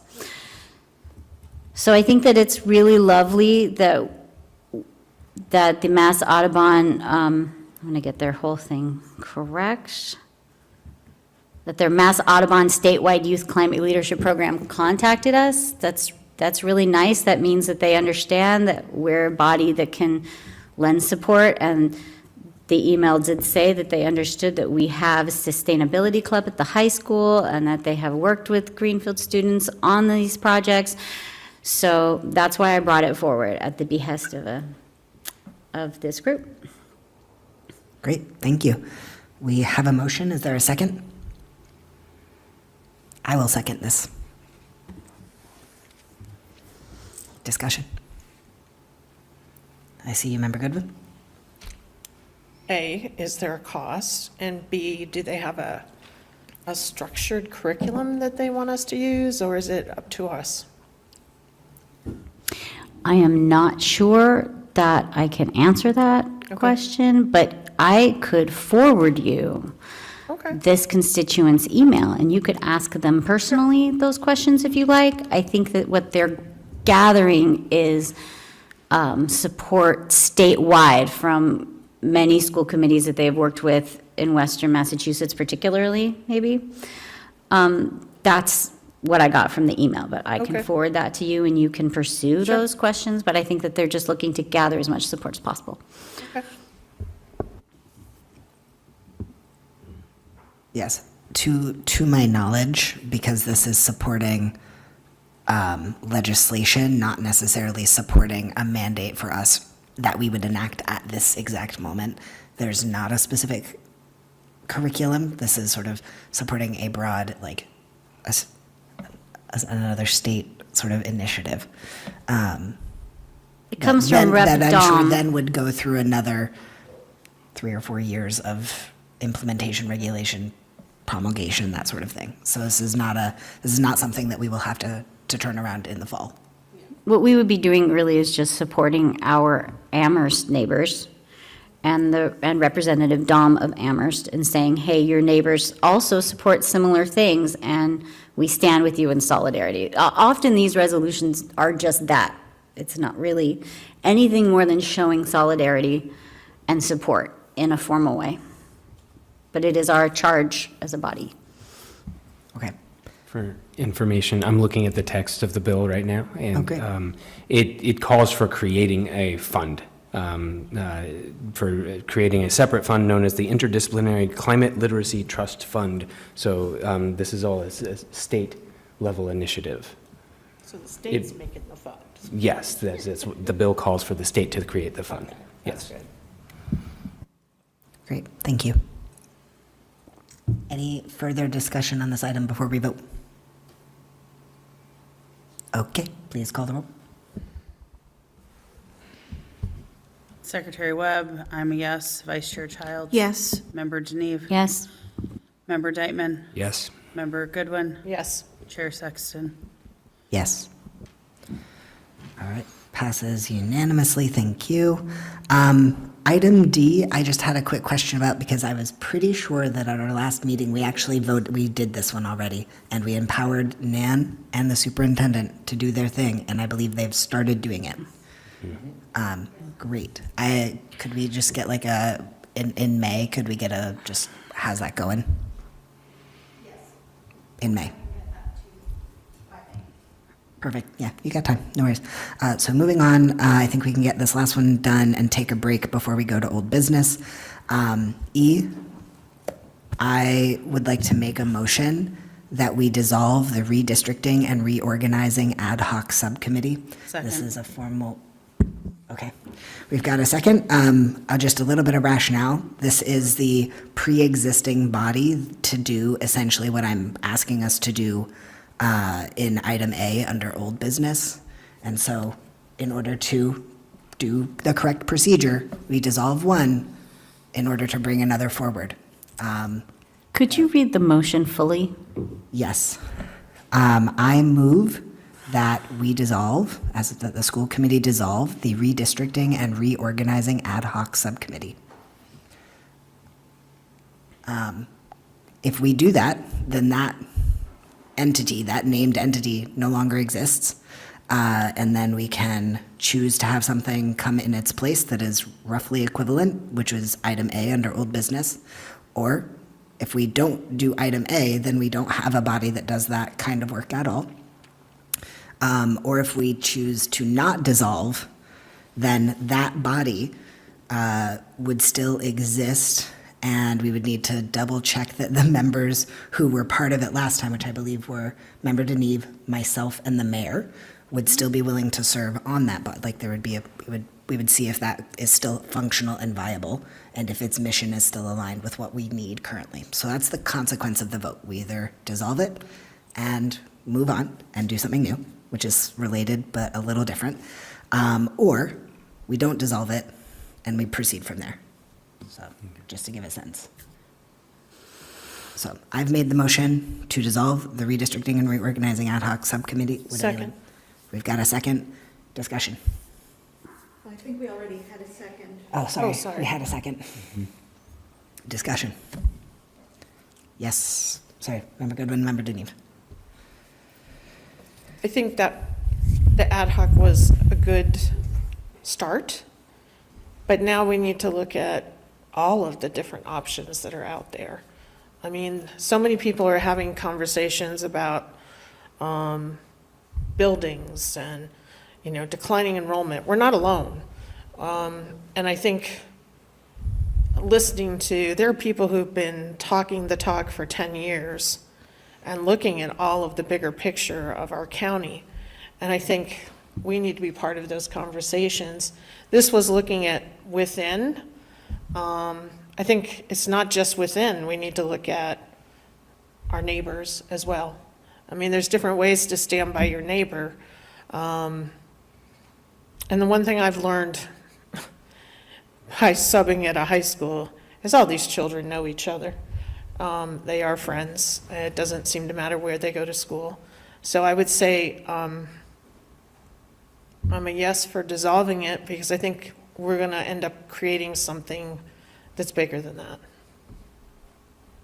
All right. Thank you. Member Deneve? I'm fine dissolving it. But I think that something that has to be really truly digested is that this was the first subcommittee ever that reached out to the public and had listening sessions and interacted with constituents and parents and teachers to find out what they really wanted. This is the first time that as a body, we really interacted with people to find out what they wanted from the perspective of a subcommittee. There were other things before. There was the STAR group. You all did work on that. But the amount of data that we compiled and the amount of information and preferences of the people that we serve that we compiled is really valuable.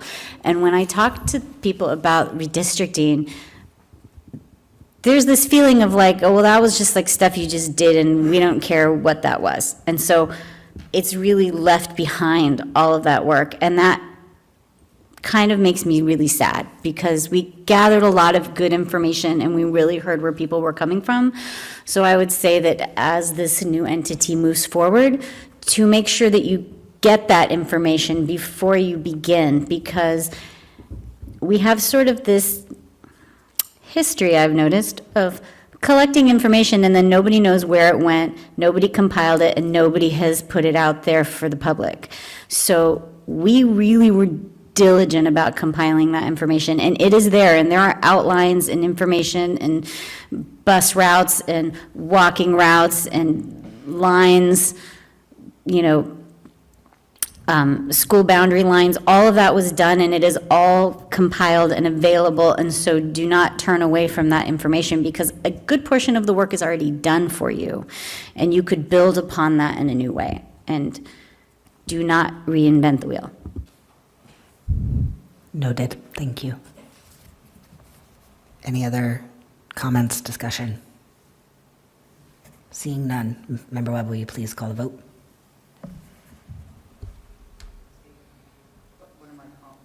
Item E, we're calling the vote. Sorry, item E under, Vote to dissolve the Yes. redistricting, reorganizing ad hoc subcommittee. Secretary Webb, I am a yes. Vice Chair Childs? Yes. Member Deneve? Yes. Member Deitman? Yes. Member Goodwin? Yes, with an honor to all the information that came before. Chair Sexton? yes, absolutely. Passes unanimously. Great. Thank you. All right, at this time, we will have a 5-minute break, or generously 6 minutes. Please come back at 8:40, and we'll get on to the rest of our business. So to answer the question about the majority of the votes cast, if 2 people vote yes and 1 votes no and 10 abstains, the motion would pass. However, it says if it's a tie vote with more abstentions than actual voters, it fails. But it says local organizations such as city councils, et cetera, may have rules that treat an abstention as a yes or a no vote. I found our rules. BEDS voting methods.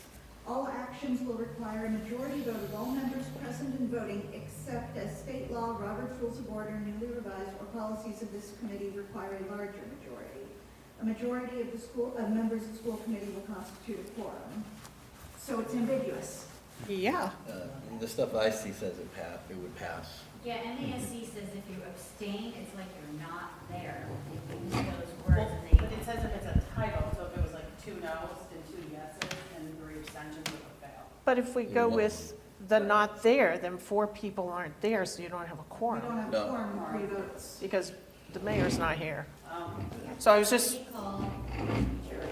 Yes, this is I something. would love to have it. We found one of the weirdest edge cases.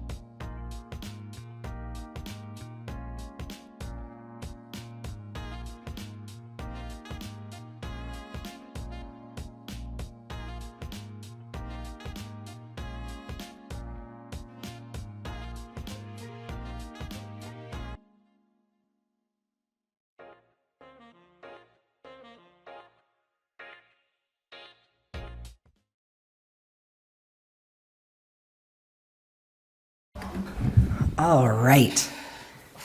It is 8:41, and we are resuming after our break, getting ready to take care of some old business. So we're on the set of items under 11, and starting with item A, picking up a little bit where we just left off. Motion from Chair Sexton to have the Greenfield School Committee create a long-term facilities use advisory committee. There should be a whole plan that actually articulates and at this, for the first time that I've ever seen, follows all of the things that are listed in our policy manual for what sections are needed to describe the creation of an advisory committee, to really directly respond to the discussion that was had on the last item. Part of what I wrote in the creation of this is that we would use the information generated from the prior redistricting or reorganizing subcommittees as a starting point and assess from there what additional information we might need in order to help us make decisions. I am purposefully wanting to create this also as an advisory committee because that gives us the ability to pull in members of the public. So this would have representation from the school committee. There would be, I'm proposing 3 of us, and the 3 members that I had listed back in January were actually myself, Member Deneve, and Member Webb to be on this committee. And then kind of how we did the superintendent search, we would put out a process whereby members of the public, and we could decide, how many teachers do we want, how many, parents do we want, are there other members of the community that we might want who have, who represent special knowledge or skills related to potentially like real estate or other things like that we might not have on our own, but that we would create the process whereby those people could apply, and then we would decide and create that advisory committee. There is a deadline that I've put in here of next May, so I believe next May, to give us about a year to do the study, get the information, talk with people, like get real work done, have a recommendation to come before the fuller body about what are we doing, like what is our long-term vision, what are there any big choices that we need to make? And then it would be sort of on us from there to take that recommendation, take any votes that we need to, and proceed. I'm really interested in making sure that any option that we have is given like serious consideration, that we do like our due diligence, we do deliberation, and that the decisions that we're making are both grounded in current feeling and sentiment, as well as long-term, like actual real projections. What is going to happen to our community? We can't necessarily know, but we can gather information that can help us know, that can at least help us have a good guess, and that can provide some rationale for why we're moving forward in the ways that we might move forward. So this is sort of my rationale for why I think that this structure is a good one for us to move forward with the understanding that it is going to be fully like with the public with us, not just consulting them, but having them be part of the process, as well as making sure that we are building off of what has come before, and that we are, not engaging in that process of having data that we don't actually use or feeling like we need to recollect. The rest of it that was put in there, I believe, is in the proposal I've made itself. So at this time, I would be looking for a second. Second. All right, discussion. Member Deneve, Member Goodwin. I just want to confirm that this is an updated proposal, because I actually didn't read this one, because I read the one that you had previously in the packet, which was different. So I just want to, this is updated. So this is updated, and I can tell you exactly what those updates were. They were changing the date, like the due date for when we would have, because I actually, when I was thinking about order of operations, I would love for us to either have a strategic plan or this plan in place first, so that one could be incorporated into the other.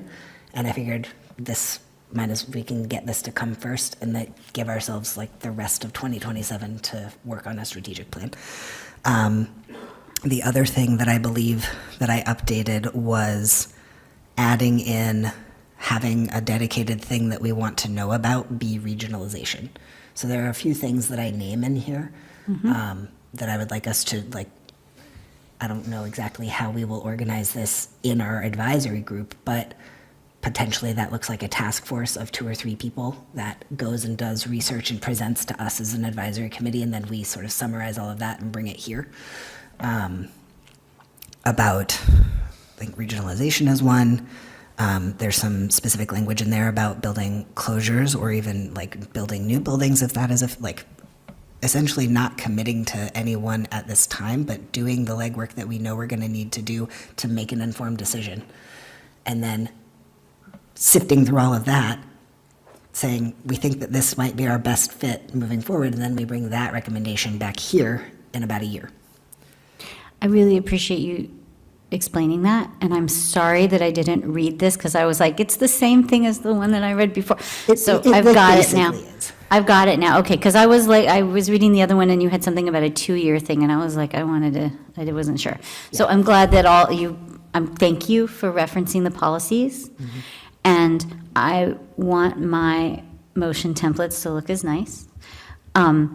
And I just want to say that I'm really thankful that you are doing these kinds of templates and rationales, and I really like doing the motion templates and rationales, and I'm sneakily saying to all of you that you should do motions and rationales so that we can all read it ahead of time and know what you're thinking and be prepared and do our research prior to the meeting. And that's really important. And that's, I think, a hallmark of a really good school committee. And that's what Pioneer Valley Regional does. And that's what they told us we should do. And their meetings are only 2 hours. So, yay. God bless. And if at some point in time you want to have like a motion template for all of us, like in a Google Doc that we all use, that would be really, really smart and would make us a more functional school committee. So thank you for slowly but surely. For doing, yes, slowly but surely, and I will be voting yes. Great, thank you. And then Member Deneve, or sorry, not Member Goodwin. I guess I just have been talking to people who've been looking at this for over 10 years. And when you started to explain, it sounded like a really big group, and I don't think a really big group is gonna, like, my sense is it's gonna have to be small, dedicated people who this is their, like, how can we best use our buildings to serve the children? May, you think? Well, you can always continue. If need be, but I honestly think that a year's worth of solid meetings. Okay. All right. Yeah, and I think that in the proposal, I actually name, or I list the specific number. I want to say it's 12, 11 or 12, maybe 13, somewhere between 11 and 13. Members of that advisory committee, 10, great, even less than that. Additional 10 advisory committee members. Yes, and plus 3 of us school committee members. 13. Member Childs. I really like having the community directly involved, and I really like that we can make sure that the community involved do represent the community, and it's not just all weighted, all parents from one school. And I don't think the size of 10 plus the 3 is an issue, simply because realistically, 10 people committing over a year, you're going to have some people who can't make it to all of them, and some people, probably not very many, but some who will have to drop. So I would be hesitant to go a lower number, because then you might end up with a committee that no longer reflects the community. Member Goodwin. I would just encourage you to look at whoever was on Building and Sites last. Great, thank you. All right, it looks like we might be ready to call the vote. Let's do it. Oh, wait. Is there sorry, I could use my eyes and read this and probably answer my own question, but is there a provision to perhaps have somebody from city council involved in this?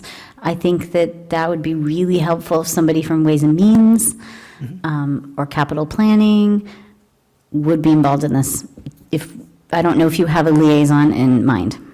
I do not have a particular person in mind. I definitely, we as the 3 named school committee members who would essentially comprise a kind of steering committee of sorts for this advisory committee, would have broad discretion of creating the call for other participants and choosing those participants. And certainly I think strongly advertising and encouraging our city council people, at least one, do some dedicated outreach and be like, hey, you should be on this with us, is part of that. Yes, Member Webb? Does it list, I don't see, I'm looking at a quick overview, it doesn't list myself and Member Deneve and you on this committee? Yes. Or it does? I am referring back to the subcommittee and representative assignments from January, where I had initially listed myself, you, and Member Deneve, and I would still support having the 3 of us be that small group. Okay, so when we are voting, we're voting on also on the 3 of us being on this committee? Yes. Thank you. Any further questions? That was a good clarification. Thank you. All right, please call the vote. Secretary Webb, I am a yes. Vice Chair Childs? Yes. Member Deneve? Yes. Member Dykman? Yes. Member Goodwin? Abstain. Chair Sexton? Yes. Passes with 5 yeses and 1 abstention. Great. Thank you very much.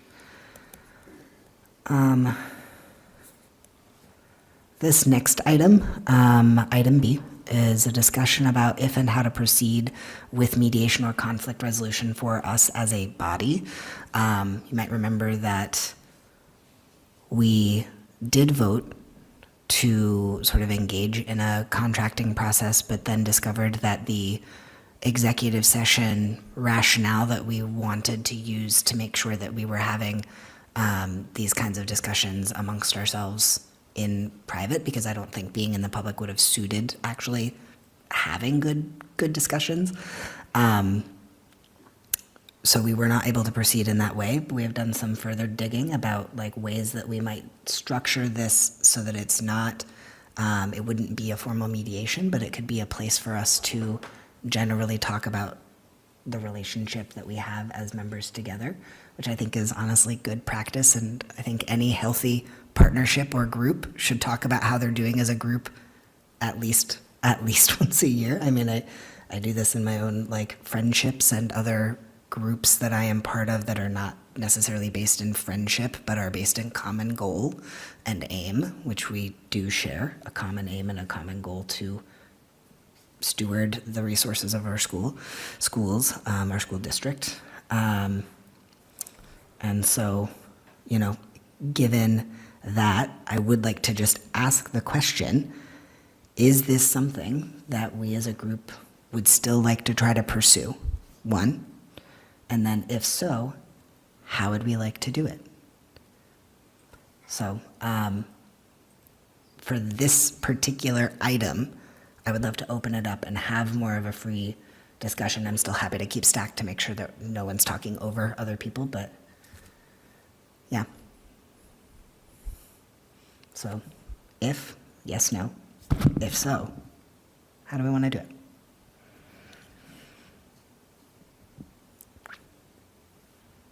I'm seeing some confused faces. Our options, after doing some digging, we are allowed to have working sessions where we do not deliberate on specific items that would need to come before the public, but it is in general talking about how we work together as a team. Those do not require public session. Yes, Member Denise? Did you include my letter to the Attorney General and his response in the materials? Did those get included in the materials? I don't believe they might not have. Which means that we would need probably to talk about this in a month and have those materials there. I mean, I published my letter online. I did. It was fine. It was nice. They were very kind, and they encouraged us to do this with a mediator if we want to. But to be honest with you, in order to get work done, we don't have to do it harmoniously. Like, people don't have to have harmony to get work done.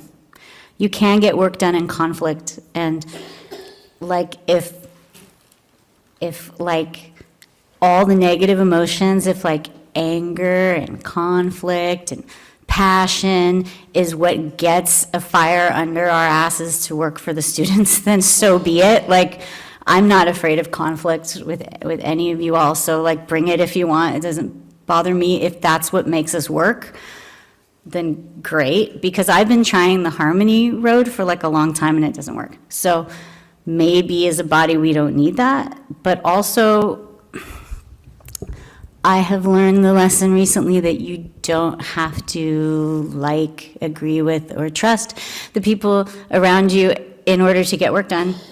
So I don't necessarily know that mediation is going to help the vibes not be bad, but, and that's okay. I don't expect that I will ever get what I need, like personally from this committee, so I do not seek it anymore. And that's fine for me. But if people want to engage in order to create better vibes and better experience together as a group, I am all for it, and I am here to support that and engage with that in any way you want, and we can do it. And our attorney would not have allowed us to violate open meeting law in such a flagrant way. And I think that's also important to state.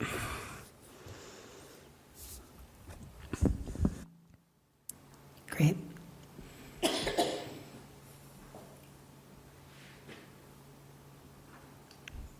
All right. Yep. Member what?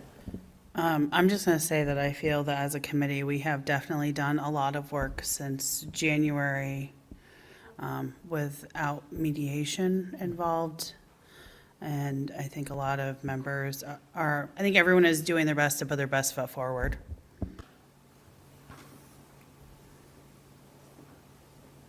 Member Goodwin? I guess I agree with everything that's being said. I mean, I feel like we're all sort of working really hard to move forward.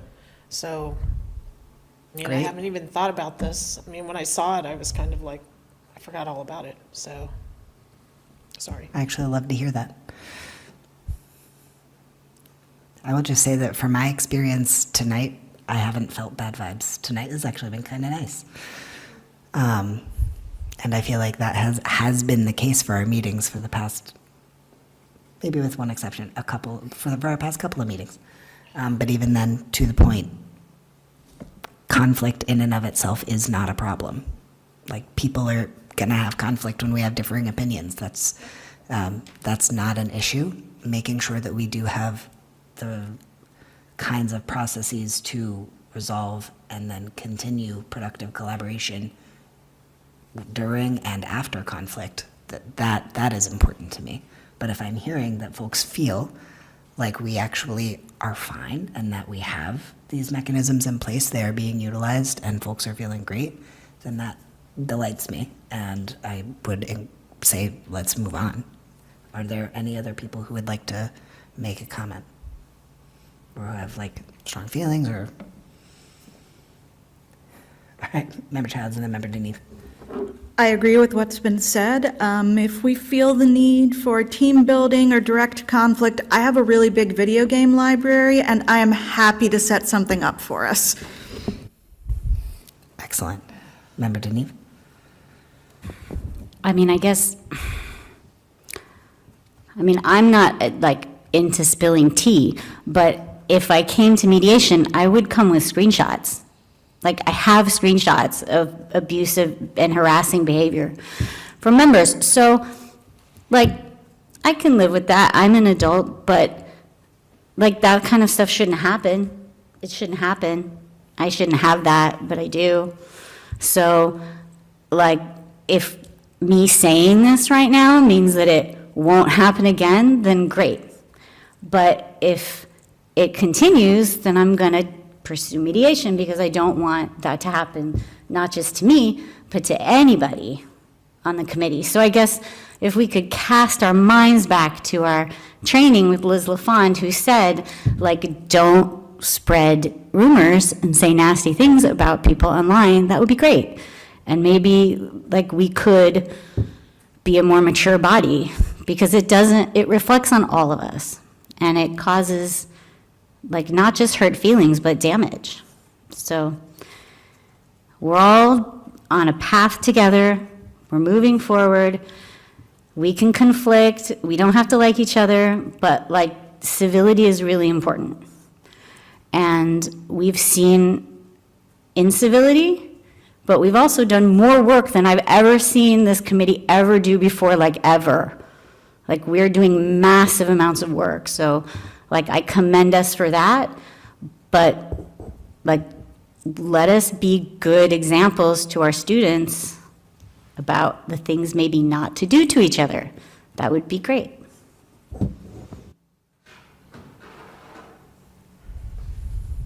All right.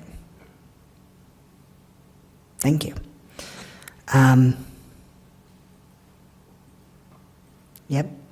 I agree that we, as a baseline, it is incumbent upon all of us to treat each other with dignity and respect like we would any other human being.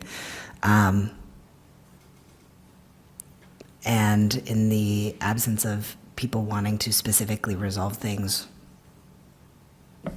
right now or feeling like we can move forward, and if other specific instances arise, we can deal with them as needed, I would suggest that we maybe move on from this discussion and go to item C.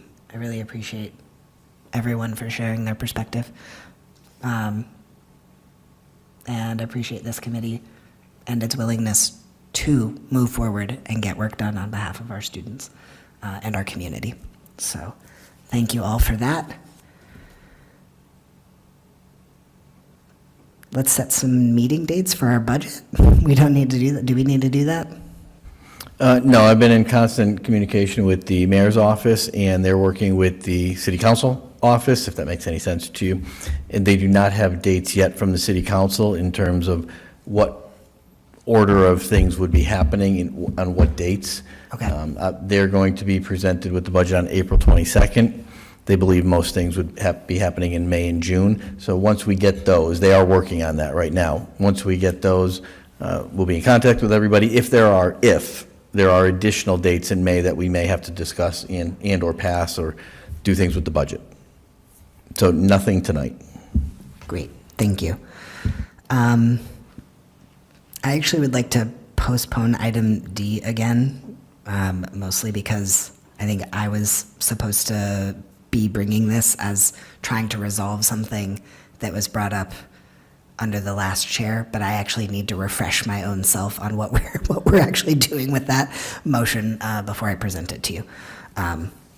So can I get a vote to postpone item D to May? So moved. Second. Great. I have a motion and a second. Good one. Good one. Can you please call that vote? Secretary Webb, I'm a yes. Vice Chair Childs? Yes. Member Geneve? Yes. Member Deitman? Yes. Member Goodwin? Yes. Chair Sexton? Yes. Passes unanimously. All right. Okay. Revisiting item E, motion from Member Deneve to support the Mass Foundation Budget Review Commission. I think that this one is not in the materials again, which is fine. I mean, I'm happy to read it. It'll just take me a second to find it. Why would that not be there? I sent it the month before, and then it didn't make it in, so I was saying, this is based on the public comment that we received. We were all here for that public comment.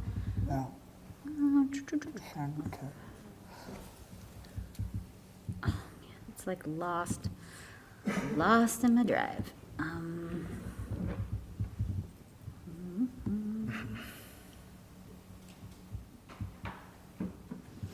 What is that bill?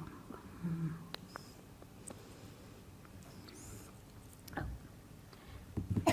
I have my motion pulled up. I'm happy to read it to y'all. Please proceed.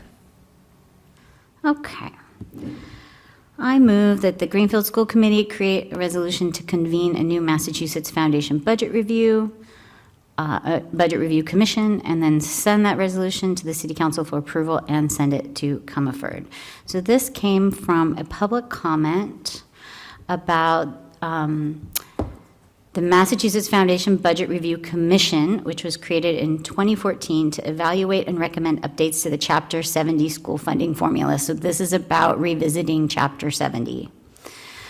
And we haven't done, like, the state has not done that in a very long time. And we have gone, like, we went to the State House three years. I went and talked to them about this. We've organized meetings with other school committees. We rallied the school committees. I won like an award for this. Like, we went, we talked, we dined, we lunched, all the senators, all the reps, like, did the whole thing to try to get momentum for reopening Chapter 70. And Comerford wants to do this. I think that it would be really good if we, as the county seat, say, yes, yes, we've been fighting for this, we want this, the city council wants this, you know, we all want this. It will make other school committees in the surrounding areas also sit up and take notice, especially if our local newspaper writes about it and says that we're willing to support this, so that we can get a little bit more momentum on Chapter 70 funding reform, which we badly, badly, badly need in this budget crisis. So I added the bill tracker, I believe. Or no, this one doesn't have a bill tracker, I'm sorry. I added the bill number so that you can look it over. I hope everybody looked it over. I'd sure love to do this, you know. So that's my motion. I guess I need a second. Second. Yes, Member Goodwin. So I've been writing to people, I'm all over this. I feel like I dream about Chapter 70 formulas. I just think there might be a different name. Does it have a different name? Like the group that's saying redo Chapter 70? I thought it was more, I don't know, I'll go with it if that's what you think it's called, but I just wasn't sure, because I thought it had the title, like, it was more down with Chapter 70. It was sort of like a little more aggressive. I don't know, Sounds but too friendly. this is what prompted my resolutions thing, because Okay. I was talking to Member Deitman about it, and we were like, oh, we got to write a thing.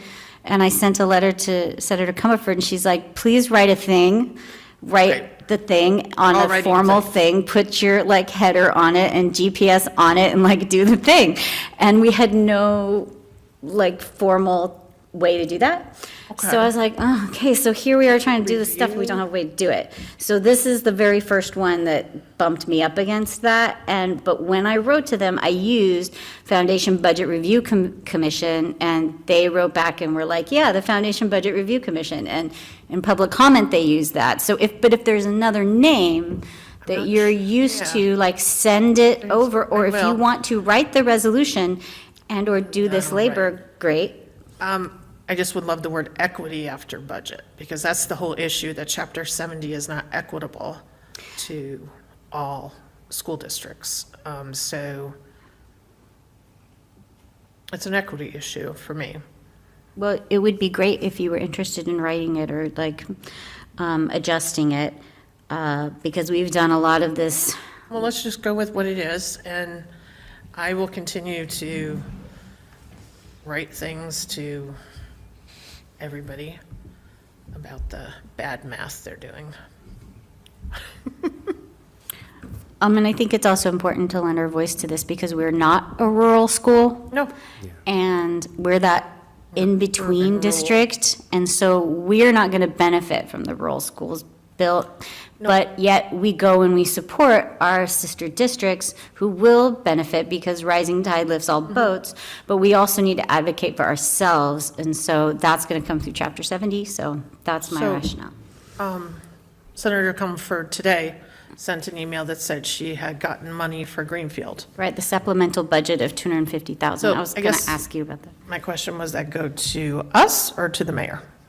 Okay, just checking. We love that. Member Childs. I remember just a few months ago, Comerford invited us to a big event, Greenfield High School. It was packed. I was there with Member Goodwin, and we both spoke on this topic. The auditorium was packed with people from schools all around Western Massachusetts. I think it's important that we keep the pressure on them, because if we ease up, that gives them an excuse to stop looking at it. They're not going to do anything unless they're forced to, so we need to make sure we force them to. Or if anything, it's the threat of more emails from me, which hopefully will scare them. Great. Further discussion? Yes. To be clear, the Foundation Review Commission, I'm learning about all of this, right? It existed, it did its work, it gave a report in 2015. Is that all correct? 2014. Okay. No, yes, you're right. 2015, it issued its final report. And there has been no such commission since then. They have not revisited anything since then, right? So what we're, Roland's got it. Well, the speak out you're all talking about that people went to, I believe, November, it may have happened. In that sense, they did 4 across the state, and we were fortunate to host one here. That is a review commission. That is the first time in the last 11 years. I think we mentioned this as well before, that by the time they even do any of this and produce this report, they're hoping, from what we heard, to produce it in June, hoping to take everything they learned from any emails that you may send, from what they heard at the public speak out, et cetera, any studies that they've done, hoping, you understand what I'm saying, to produce it to the legislatures in June, who will then go on break for 2 months, and then not touch that until the fall. 28. At that point. And should anything happen throughout this coming fall and winter, many believe you would not see any action in a change of any type of review, even for the FY28 change, would not see it. Maybe the slightest possibility of that happening for that next cycle, but this current FY27 that we're starting to budget for, no, you will not see any review or any change in that. Yeah, they said FY 29 or 30 at the earliest on the Correct. Zoom. Yeah, like I mentioned, probably not even 28, so Yeah. you are correct, Member Denise. Yes, but to be clear, this is just one opportunity that we have to continue to show our support for us and our neighbors to get what we deserve from the state, because they need to pay they need to pay the lion's share of education if they want to keep their preeminent place. And the formula that we use needs to be equitable, because right now it is producing disparate outcomes for districts. Okay. I think we're ready to vote. Please call the roll. Secretary Webb, I'm a yes. Vice Chair Childs? Yes. Member Deneve? Yes. Member Dykman? yes. Member Goodwin? Yes. Chair Sexton? Yes. Passes unanimously. Wonderful. All right, we are now on Section 11, Item F. A motion from Member Goodwin that the school committee form an ad hoc committee to study the current state of literacy in our schools. I will say that I'm not against this motion, but I might actually ask that you, and presumably, I think you were working on this together, you and Member Dykman, produce a written document that has a little bit more of a rationale and also a plan for this ad hoc committee. It needs to have a very specific charge, and we need to know, like, what is the final outcome that you're going to produce, and just give us a little bit more shape so we know really what we're voting on, and how you want that committee to sort of be, just the shape that it's going to take, deadlines, due dates, all of that sort of stuff. So I might respectfully ask that you do that and come back to us in May. Is that reasonable? Sure. Thank you very much. So in the meantime, can we get a motion to postpone this item till May? So moved. Second. Great. Please call the vote. Secretary Webb, yes. Vice Chair Childs? Yes. Member Deneve? Yes. Member Dykman? Yes. Member Goodwin? Yes. Chair Sexton? Yes. Passes unanimously. I'm happy to work with you on that, drafting that. Great. Thank you very much for that. All right.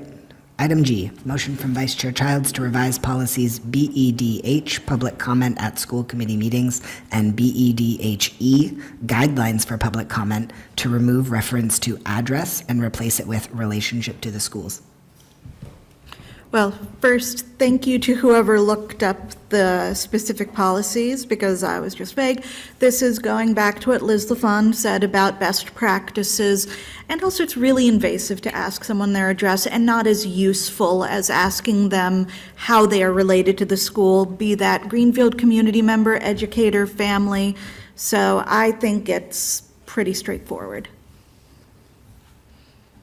Great. I'll second this motion. Any discussion? Yes. I already have this on the list for policy for April 27th, so we'll review it and change it and bring it back for a second read. Sweet. Do we need? So we can just withdraw the motion. I thought we had to vote. Well, not if it's withdrawn, we don't have to, oh, wait, are we voting to send it? To a subcommittee. Or did we already? We already voted to Yes. send it to policy, so I have it on my list of policy to-dos. Then we can just, Yep, it's gone. it's gone, Sweet. We'll just Not remind- really, it'll resurface in May. Yes. but it- following the proper channels. That's right.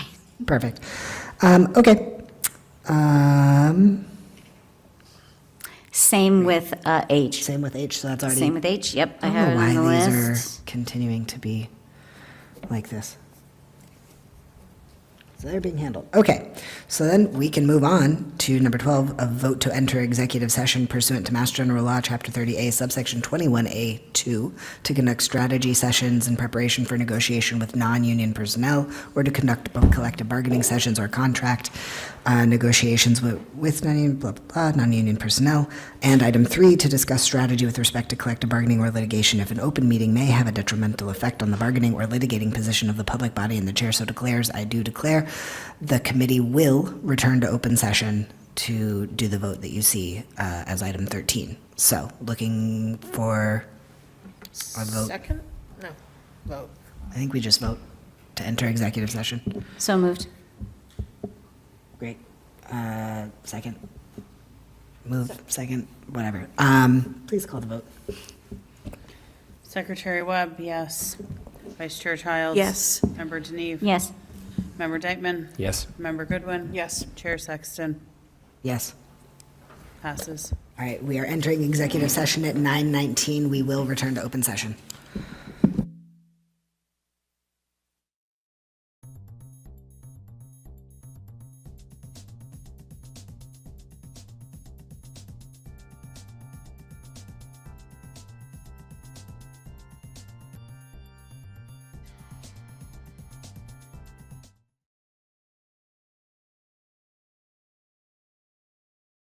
Welcome back, everyone. It is 9:49, and we are resuming public session.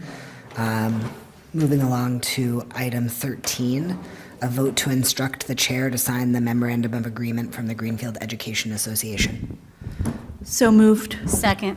Great, we have a motion and a second. Any discussion on that? All right, will you please call the vote? Secretary Webb, yes. Vice Chair Childs? Yes. Member Deneve? Yes. Member Dykman? Yes. Member Goodwin? Yes. Chair Sexton? Yes. All right, passes unanimously. I will sign that. Now I'm looking for a motion to adjourn. So moved. Great. All right, motion and a second. Please call the vote. Secretary Webb, yes. Vice Chair Childs? Yes. Member Deneve? Yes. Member Dykman? Yes. Member Goodwin? Yes. Chair Sexton? Yes, we are adjourned at 9:50 PM. Thank you, everyone.